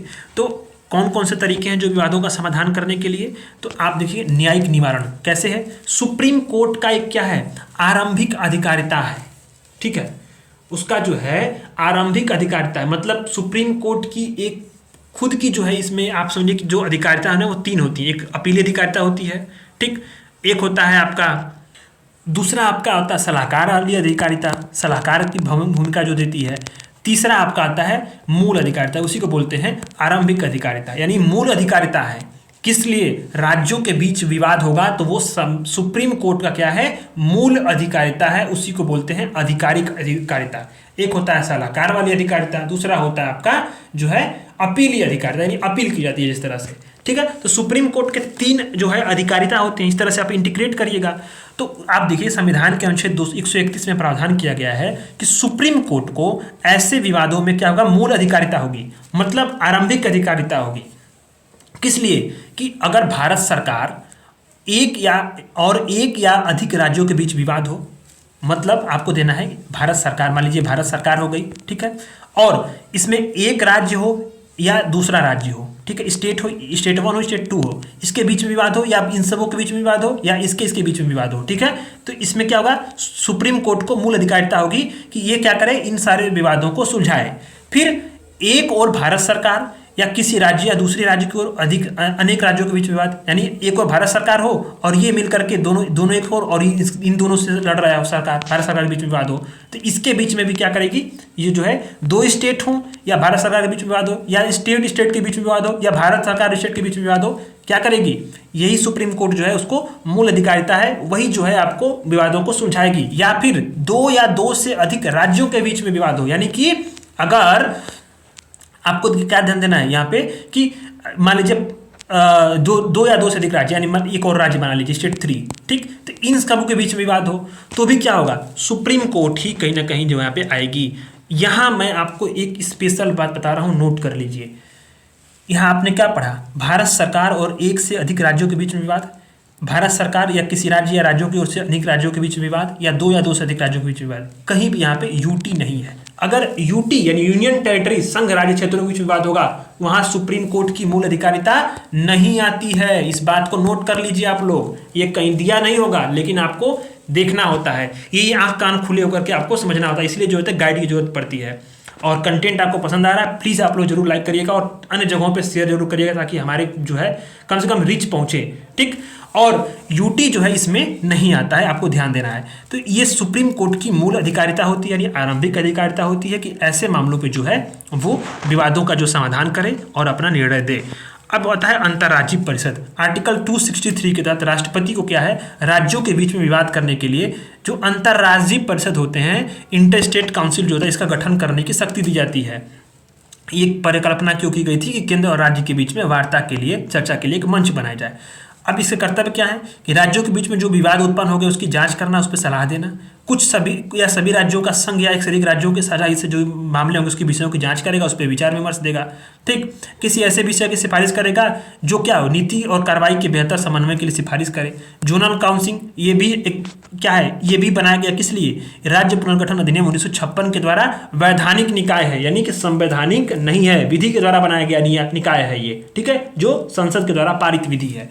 ठीक, तो आपको ध्यान देना है ये जोनल काउंसिल और क्षेत्र अंतर्राज्यीय परिषद, इसमें कंफ्यूज मत होइएगा। इसका उद्देश्य क्या है, राज्यों और केंद्र शासित प्रदेशों और केंद्र के बीच में सहयोग समन्वय को बढ़ावा दे, जो क्या हो, केवल विचार विमर्शी और सलाहकारी, ये केवल जो है विचार विमर्शी और सलाहकारी, इसका बाध्यकारी जो निर्णय नहीं होता है, ये केवल क्या है, विचार विमर्श के लिए है और सलाहकारी के लिए है। ठीक है, तो आपको यहाँ पे ध्यान देना है। अब जोनल काउंसिल की जो अभी हाल ही में जब पटना में यहाँ पे बैठक हुई थी, अभी हाल ही में न्यूज में रहा था। ठीक है, तो जोनल काउंसिल यहाँ पर कहाँ बैठक हुई थी लास्ट टाइम, इसकी बैठक पटना में हुई थी। ठीक है, पटना में, आपको ध्यान देना, गलत मत करना इसको।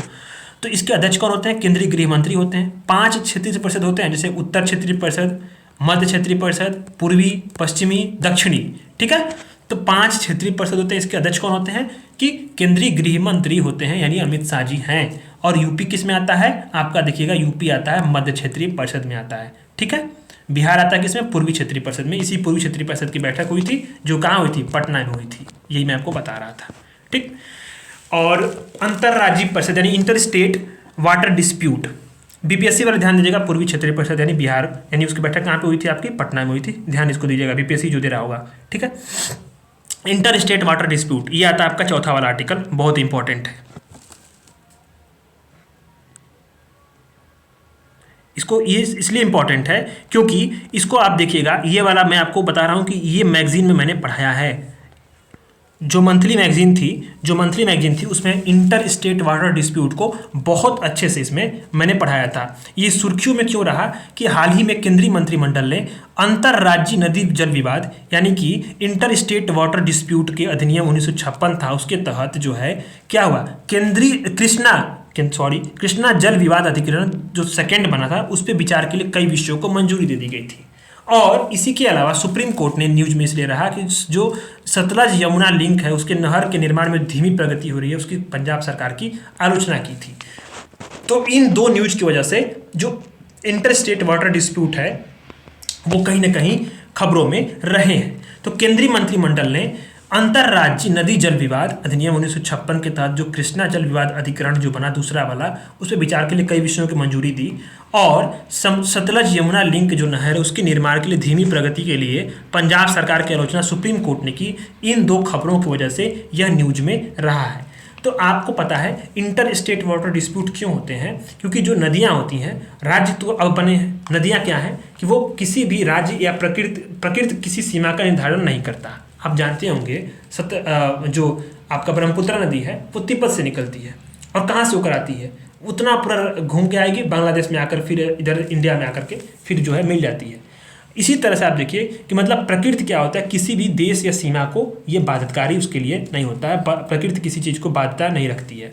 ठीक है, ये बाध्यता की कौन बनाया, ये बाध्यता बनाई है जो आधुनिक सरकारें हैं, आधुनिक जो व्यवस्था है, पॉलिटिकल सिस्टम है, वो बनाता है।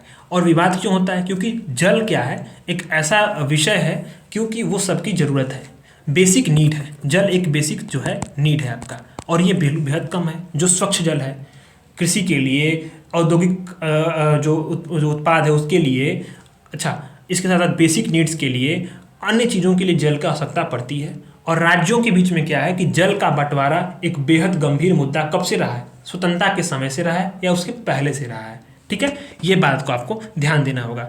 तो इसीलिए जो संविधान जब बना तो तभी उसी समय जो है बहुत सारे जो है इसके बाद इस संविधान की जो बनाने वाले थे उन्होंने काफ़ी दूरदर्शी थे, उन्होंने बताया समझा कि ये मुद्दा काफ़ी गंभीर हो सकता है। तो उन्होंने जो है कि इसको जो है निपटने के लिए कुछ तंत्र बना दिए संविधान में ही। तो संविधान की 7वीं अनुसूची के तहत क्या है, राज्य सूची की प्रविष्टि 17 के अनुसार राज्य जल अर्थात जल आपूर्ति, सिंचाई, नहरें, जल निकासी, तटबंध, जल भंडारण, इन सभी क्या है इस पे जो है आदि जल शक्ति पे कानून बना सकते हैं। कौन, राज्य। ठीक है, हालांकि यह विषय क्या है, संघ सूची की प्रविष्टि 56 के प्रावधानों के अधीन है। यह सूची जो है संघ सूची के अधीन है, पर राज्य क्या है, जल अर्थात जल आपूर्ति, सिंचाई, नहरें, जल निकासी, तटबंध, जल भंडारण के कानून बना सकते हैं। राज्य इस पे कानून बना सकते हैं, हालांकि जो ये विषय है वो क्या है, संघ सूची के प्रावधानों के अधीन है। आर्टिकल 262 में कहा गया है, आपने 263 ऊपर पढ़ा होगा, अभी नीचे देखिए 262 आया। इसमें बताया कि संसद कानून द्वारा किसी अंतर्राज्यीय नदी यानी एक राज्य से दूसरे राज्यों में जाने वाली नदी या नदी घाटी जो है उसका जल का उपयोग वितरण या नियंत्रण के संबंध में किसी भी विवाद शिकायत के लिए प्रावधान या न्याय निर्णय के लिए प्रावधान कर सकती है। और संसद ने अनुच्छेद 262 ने 2 शक्तियाँ दिया है सदन को, और सदन ने इसी का जो अनुच्छेद 262 के शक्तियों का उपयोग करते 2 कानून बनाए हैं। पहला कानून है अंतर्राज्यीय जल विवाद अधिनियम 1956, ठीक है, और दूसरा कानून है आपका नदी बोर्ड अधिनियम 1956। तो अनुच्छेद 62 का उपयोग करके यानी आर्टिकल 262 का उपयोग किया है सदन ने, और 2 आर्टिकल बनाए, एक बनाया नदी बोर्ड अधिनियम 1956 और एक बनाया जो है अंतर्राज्यीय जल विवाद अधिनियम 1956। अब इस विवाद के इस आर्टिकल के तहत क्या होता है, इस एक्ट के तहत क्या होता है कि अंतर्राज्यीय जल विवाद अधिनियम 1956 के तहत क्या होता है, यदि एक राज्य सरकार जिसका क्या है किसी अन्य राज्य सरकार के साथ जल का विवाद है, तो उस विवाद को समाधान के लिए जो उसके लिए एक ट्रिब्यूनल के पास भेजने के लिए केंद्र सरकार से अनुरोध कर सकती है। ट्रिब्यूनल यानी कि अधिकरण, ठीक है, उसी ट्रिब्यूनल के पास भेजने के लिए किससे अनुरोध करेगी, वो करेगी केंद्र सरकार से अनुरोध, ठीक है। और नदी बोर्ड अधिनियम क्या करेगा, ये अधिनियम क्या करता है कि इस अधिनियम का निर्माण जो अंतर्राज्यीय नदियां हैं, ठीक, और जो नदी घाटियों का जो विनियमन है, विकास है, उसके द्वारा उसके लिए केंद्र सरकार द्वारा नदी बोर्ड का गठन किया जाएगा, ठीक। अब एक बात है कि आर्टिकल 262 जो है ना, ये क्या है, सुप्रीम कोर्ट को अंतर्राज्यीय नदी जल विवादों पर निर्णय देने से रोकता है, ठीक है। इस बात को बेसिक डिफरेंस समझिए आप। अंतर्राज्यीय विवाद था, वहां सुप्रीम कोर्ट के पास क्या थी, मूल अधिकारिता थी, यानी कोई कौन सुनवाई करेगा, कोई सुनवाई कर ही नहीं सकता, सुप्रीम कोर्ट ही उसके पास मूल अधिकार है, को वही सुनवाई करेगा। किसके लिए, अंतर्राज्यीय जल अंतर्राज्यीय विवाद के लिए, जो कौन सा जो बॉर्डर डिस्प्यूट्स हो रहे हैं, ठीक है, ये आप देख रहे होंगे सीमा विवाद हो रहे हैं, अंतर्राज्यीय सीमा विवाद के लिए। और अंतर्राज्यीय जल विवाद जब होगा तो सुप्रीम कोर्ट को कौन रोकता है, आर्टिकल 262 ही रोक देता है, आप इस पे निर्णय मत दो। उसके लिए जो सदन ने 2 कानून बनाए हैं उसकी के लिए आर्टिकल 262 का उपयोग करके, कौन सा, एक अंतर्राज्यीय जल विवाद जो अधिनियम है और एक है नदी बोर्ड अधिनियम, ठीक है। तो ये क्या करते हैं, हालांकि पहले वाले आर्टिकल के तहत जो है अंतर्राज्यीय जल विवाद अधिनियम जो है, ठीक है, जल विवाद अधिनियम, इसके तहत क्या होता है कि जो एक ट्रिब्यूनल के पास जाने के लिए, एक अधिकरण के पास जाने के लिए केंद्र सरकार से दोनों राज्य अनुरोध करेंगे। अब मान लीजिए ट्रिब्यूनल का कोई जो आदेश आ गया, ठीक, तो उन आदेशों के खिलाफ सुनवाई करने का अधिकार किसको होगा, आर्टिकल 136 में सुप्रीम कोर्ट को होगा, ठीक है। तो आपको इस पर एकदम कन्फ्यूजन दूर रहिए। देखिए ये मैं बता रहा हूँ आपको, थोड़ा सा मैं पहले एक बार और बता दूं। देखिए 262 जो आर्टिकल है, इसके तहत संसद कानून द्वारा क्या करेगी, किसी जो अंतर्राज्यीय नदी होगा, नदी घाटी के जल का उपयोग को लेकर के कानून बनाएगी। अब इसी कानून में ये बताया गया है, आर्टिकल में बताया गया है कि ये सुप्रीम कोर्ट इसकी सुनवाई नहीं कर सकता, ठीक है, सुप्रीम कोर्ट ये इस पर निर्णय नहीं देगा जल विवाद से संबंधित। इसके लिए इसी बात पर जो इसी का उपयोग करके संसद ने 2 कानून बना दिए, एक नदी बोर्ड अधिनियम, एक अंतर्राज्यीय जल विवाद अधिनियम। जो अंतर्राज्यीय जल विवाद अधिनियम है उसी के तहत 2 राज्य जो होंगे जिसके बीच में विवाद हो रहा है, मान लीजिए पंजाब और हरियाणा, ठीक है, पंजाब और हरियाणा, ये क्या करेंगे, ये केंद्र सरकार के पास जाएंगे, केंद्र सरकार से बोलेंगे कि हमको ट्रिब्यूनल के पास ये मामला भेजो। ट्रिब्यूनल ने, मान लीजिए ये ट्रिब्यूनल है, ट्रिब्यूनल ने कोई फैसला सुना दिया, तो मान लीजिए जो पक्ष असंतुष्ट रहेगा उसके खिलाफ क्या करेगा, सुप्रीम कोर्ट फिर इसकी सुनवाई करेगी। किस आर्टिकल तहत, आर्टिकल 136 के तहत, ठीक है। ये अपीली अधिकार हो सकता है, ये मूल अधिकार नहीं होगा, ये किसकी होगा, अपीली अधिकार। यानी अब मैं आपको बता दूं, ये सवाल बनेगा अंतर्राज्यीय जो सीमा विवाद है, सीमा विवाद वो क्या आपका मूल अधिकार है, किसका, सुप्रीम कोर्ट का, किसका है, सुप्रीम कोर्ट का, ठीक। और अंतर्राज्यीय जल विवाद जो है वो क्या है, अपीली अधिकार है, किसका, सुप्रीम कोर्ट का, ठीक। ये बात निकलकर अब आती है, अगर आप अपने से पढ़ते तो मुझे पूरा उम्मीद है कि ये बातें चीज़ें छोड़ देते आप। इसीलिए जो मैं आपको बार बार कह रहा हूँ कि इस क्लास को देखिएगा, ठीक है। कुछ कमियां होंगी, आप अपने फीडबैक जरूर दीजिए, वो मैं अपने जो कमियों को दूर करूँगा। और उसको शामिल करूँगा। आप अपना फीडबैक ज़रूर दीजिएगा क्लास के बाद कि क्लास आपको कैसी लगी, ठीक है। इससे क्या होगा कि मैं कुछ और भी आपके लिए अच्छा लाने की कोशिश करूंगा, और मुझे उम्मीद है कि मुझे ये 2 दिन में PT 365 का पॉलिटी गवर्नेंस खत्म कर दूंगा, और इसी तरह से सभी PT 365 को 2 से 3 दिन में सब खत्म करके आपके जो पूरे करंट अफेयर्स हैं, पूरी प्लेलिस्ट बनी हुई है, हर एक मंथ के 6 महीने की जो मैंने कराई है करंट अफेयर सबको मैंने प्लेलिस्ट बनाया हुआ है, ठीक है। तो आप वहाँ पे जाकर देख सकते हैं, अपनी फीडबैक जरूर दीजिएगा, और चैनल को सब्सक्राइब करिए, शेयर करिए लोगों के पास, ताकि अधिक से अधिक लोगों के पास जो है ये कंटेंट पहुँच सके, ठीक है। अब एक बनाएगा राष्ट्रीय जल नीति 2012 है। यह नीति जो है जल की कमी, वितरण में असमानता, जल संसाधनों की जो योजना, प्रबंधन, उपयोग में जो भी एकीकृत दृष्टिकोण का अभाव उसको दूर करने के लिए बनाई गई है, ठीक। अब संघ सूची में बताया गया है कि केंद्र सरकार उस सीमा तक जो नदी घाटियां और अंतर्राज्यीय नदियों का विनियमन विकास कर सकती है, ठीक है, जिसमें जहाँ तक विवाद न हो, ठीक। अब एक बात यह है कि अभी सुप्रीम कोर्ट ने भी पहले से ही जो नियम उसमें हेलसिंकी नियम और कैपियोन नियम बनाया था, अंतर्राष्ट्रीय नियम, ये किस लिए, जल बंटवारे के लिए। उसको छोड़ दीजिए आप लोग कि हेलसिंकी नियम इतना भी नहीं UPSC जाएगा। हेलसिंकी नियम क्या है कि यह प्रत्येक बेसिन राज्य द्वारा सामाजिक आर्थिक जरूरतों, संसाधनों की उपलब्धता को ध्यान में रखते हुए जल का समान और न्यायसंगत उपयोग की मान्यता देता है। मतलब कि ये है कि किस राज्य की कितनी सामाजिक आर्थिक जरूरत है, संसाधन कितने उसके पास हैं, उसी के आधार पर राज्यों का जो है जल का उपयोग बंटवारा करने की बात करता है हेलसिंकी नियम 1966 का। और कोपियोन का नियम बोलता है कि बेसिन राज्य, यानी जिसके बेसिन राज्य होगा, किसी अंतर्राष्ट्रीय जल अपवाह बेसिन के जल प्रबंधन न्यायसंगत और उचित तरीके से करेंगे। यानी बेसिन राज्य यहाँ पे नदी का बेसिन है, मान लीजिए गंगा बेसिन है और उत्तर प्रदेश में बहती है, तो उत्तर प्रदेश जो बेसिन राज्य हो गया वो किसी अंतर्राष्ट्रीय जल अपवाह का क्या होगा कि इसका प्रबंधन न्यायसंगत और उचित तरीके से करेंगे, ताकि अन्य राज्य के पास जो है ये नहीं कि उत्तर प्रदेश पूरा उपयोग कर ले, बिहार को कुछ गंगा नदी का पानी ही न दे, तो ऐसा नहीं हो सकता। इसी नियम बताते हैं कैपियोन नियम, ठीक है। अब 2 बात यहाँ पे कही गई कि सतलज यमुना जो लिंक है उसके बारे में बोला गया है, और एक हो रहा कृष्णा जल विवाद के बीच में। तो कृष्णा नदी जो है वो कहाँ बनती है, कृष्णा नदी होती है पूर्व की ओर प्रवाहित होती है, आप जानते होंगे यहाँ पे पूर्व की तरह, यानी कि आपका बंगाल खाड़ी में गिरती है। इसका उद्गम कहाँ होता है, महाराष्ट्र के महाबलेश्वर से होता है, और ये कहाँ किन किन राज्यों में बहती है, महाराष्ट्र में, कर्नाटक में, तेलंगाना में और आंध्रा में होकर और बंगाल खाड़ी में गिर जाती है, ठीक है। ये मैंने आपको मैगजीन में पढ़ाया, बहुत अच्छे से पढ़ाया था, बहुत अच्छे से पढ़ाया था। तो विवाद कैसे हुआ था कि एक बात देखिए यहाँ पे कि 1969 में जो है इसमें क्या था कि ये जो 1969 में जो ये अधिनियम था इंटर स्टेट जो रिवर डिस्प्यूट वाला जो एक्ट था, इसके तहत क्या हुआ कि केंद्रीय कृष्णा जल विवाद अधिकरण जो एक गठन किया गया। मतलब ये है कि जो आपने ऊपर पढ़ा कि जो अधिकरण बनाए जाएंगे किस लिए, आर्टिकल 262 के तहत केंद्र सरकार ने 2 एक्ट बनाए थे, एक नदी बोर्ड, एक दूसरा था जो है कि अंतर्राज्यीय जल विवाद अधिनियम। तो इसी अधिनियम के तहत क्या हुआ, कृष्णा जल विवाद अधिकरण का अधिकरण बनाया गया था, उसका नाम था कृष्णा जल विवाद अधिकरण 1। अब कृष्णा जल विवाद अधिकरण 2 की स्थापना कब हुई, 2004 में हुई, ठीक।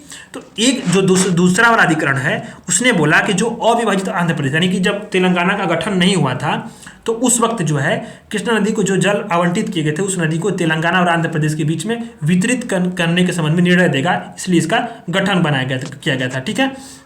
तो जब 2014 में तेलंगाना का अलग राज्य के रूप में गठन जब हो गया तो आंध्र प्रदेश जो है तेलंगाना को क्या बोलता है कि इसमें जो है जो कृष्णा जल विवाद है उसमें एक पक्षकार के रूप में शामिल करें, ठीक। और जो कर्नाटक और महाराष्ट्र हैं वे बोलते हैं कि तेलंगाना का निर्माण किससे हुआ है, आंध्र प्रदेश से हुआ है, तो अलग से पक्षकार न बनाकर बल्कि आंध्र प्रदेश में से ही तुम अपना बंटवारा कर लो।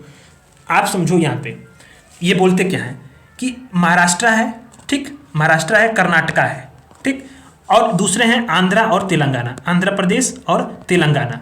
तो महाराष्ट्र कर्नाटका बोलते हैं कि तेलंगाना का निर्माण आंध्र प्रदेश से हुआ है, तो इसी आंध्रा के हिस्से से ही तेलंगाना को जो है इसमें जल मिले, ठीक, इसके पक्ष में है। और आंध्र प्रदेश बोलता है कि ये एक अलग राज्य बन चुका है, तो क्या हो ये इसको जब 3 पहले पक्षकार थे अब ये 4 हो गए हैं, तो इसमें एक अलग से इसको पक्षकार बनाए, हमारे में से जल लेकर बल्कि इन तीनों में से जल को इसको दिया जाए।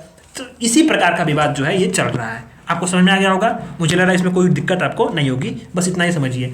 और एक है सतलज जो यमुना लिंक है, नहर है, ये बात है कि इसमें पंजाब हरियाणा के बीच में रावी और ब्यास नदियों का जल साझा करने के लिए इसको बनाया गया था, ठीक है। तो हरियाणा क्या बोलता है कि हरियाणा अपने हिस्से का निर्माण पूरा कर लिया 1980 में, पंजाब जो है बहुत इसको टालता रहता है। विवाद क्या बोलता है पंजाब ये बोलता है कि रिपेरियन सिद्धांत यानी रिपेरियन प्रिंसिपल का जो है वो हवाला देता है और जल की अनुपलब्धता का हवाला देता है। तो रिपेरियन सिद्धांत में ये बोलता है कि मान लीजिए कि किसी नदी है, नदी के आसपास के क्या होगा, जल निकाय से जो सटी भूमि है वो क्या होगा कि उस भूमि के स्वामी को इस निकाय के जल का उपयोग करने का अधिकार होता है। तो इस सिद्धांत का हवाला देता है। तो विवाद इसके बीच में है, तो इसी के लिए जो है अधिकरण ट्रिब्यूनल बनाए गए हैं और इन ट्रिब्यूनल के खिलाफ जो है सुनवाई कहाँ होती है, सुप्रीम कोर्ट में होती है, मैंने आपको बता दिया। तो इस तरह से जो है ये वाला भी सेक्शन आपका कंप्लीट, यानी आपके 1.5 घंटे की क्लासेस में मैंने आपको जो है, आप अपेंडिक्स देखिए इसमें, तो ये देखिए आपको पहले वाला सेक्शन कंप्लीट करा दिया और केंद्र राज्य संबंध तीसरा वाला मैंने करा दिया। अब हम लोग कल पढ़ेंगे functioning of parliament, state legislature and government, दूसरा पढ़ेंगे और इसके बाद जुडिशरी पढ़ेंगे, ठीक। और इसके बाद शाम वाली क्लास में हम लोग जो है इलेक्शन पढ़ेंगे, इंपॉर्टेंट जो विधेयक आए हैं, ये सब चीज़ें मैंने पढ़ाई हुई हैं पहले से ही, तो वो सब चीज़ें बार बार रिवाइज हो जाएंगी और हम लोग 2 दिन में ही पूरे मैगजीन को ख़त्म कर देंगे। 90 पेज की मैगजीन है। क्लासेस कैसी लगी हैं और यहाँ पे विजन आइस का जो है क्विज दे सकते हैं आप पढ़ने के बाद, और क्लासेस कैसी लगे फीडबैक ज़रूर दीजिएगा। और दोस्तों प्लीज़ आप लोग सब्सक्राइब करिए, शेयर करिए, ताकि जो है हमें भी मोटिवेशन मिल सके। अपना फीडबैक ज़रूर दीजिएगा, ठीक है। धन्यवाद।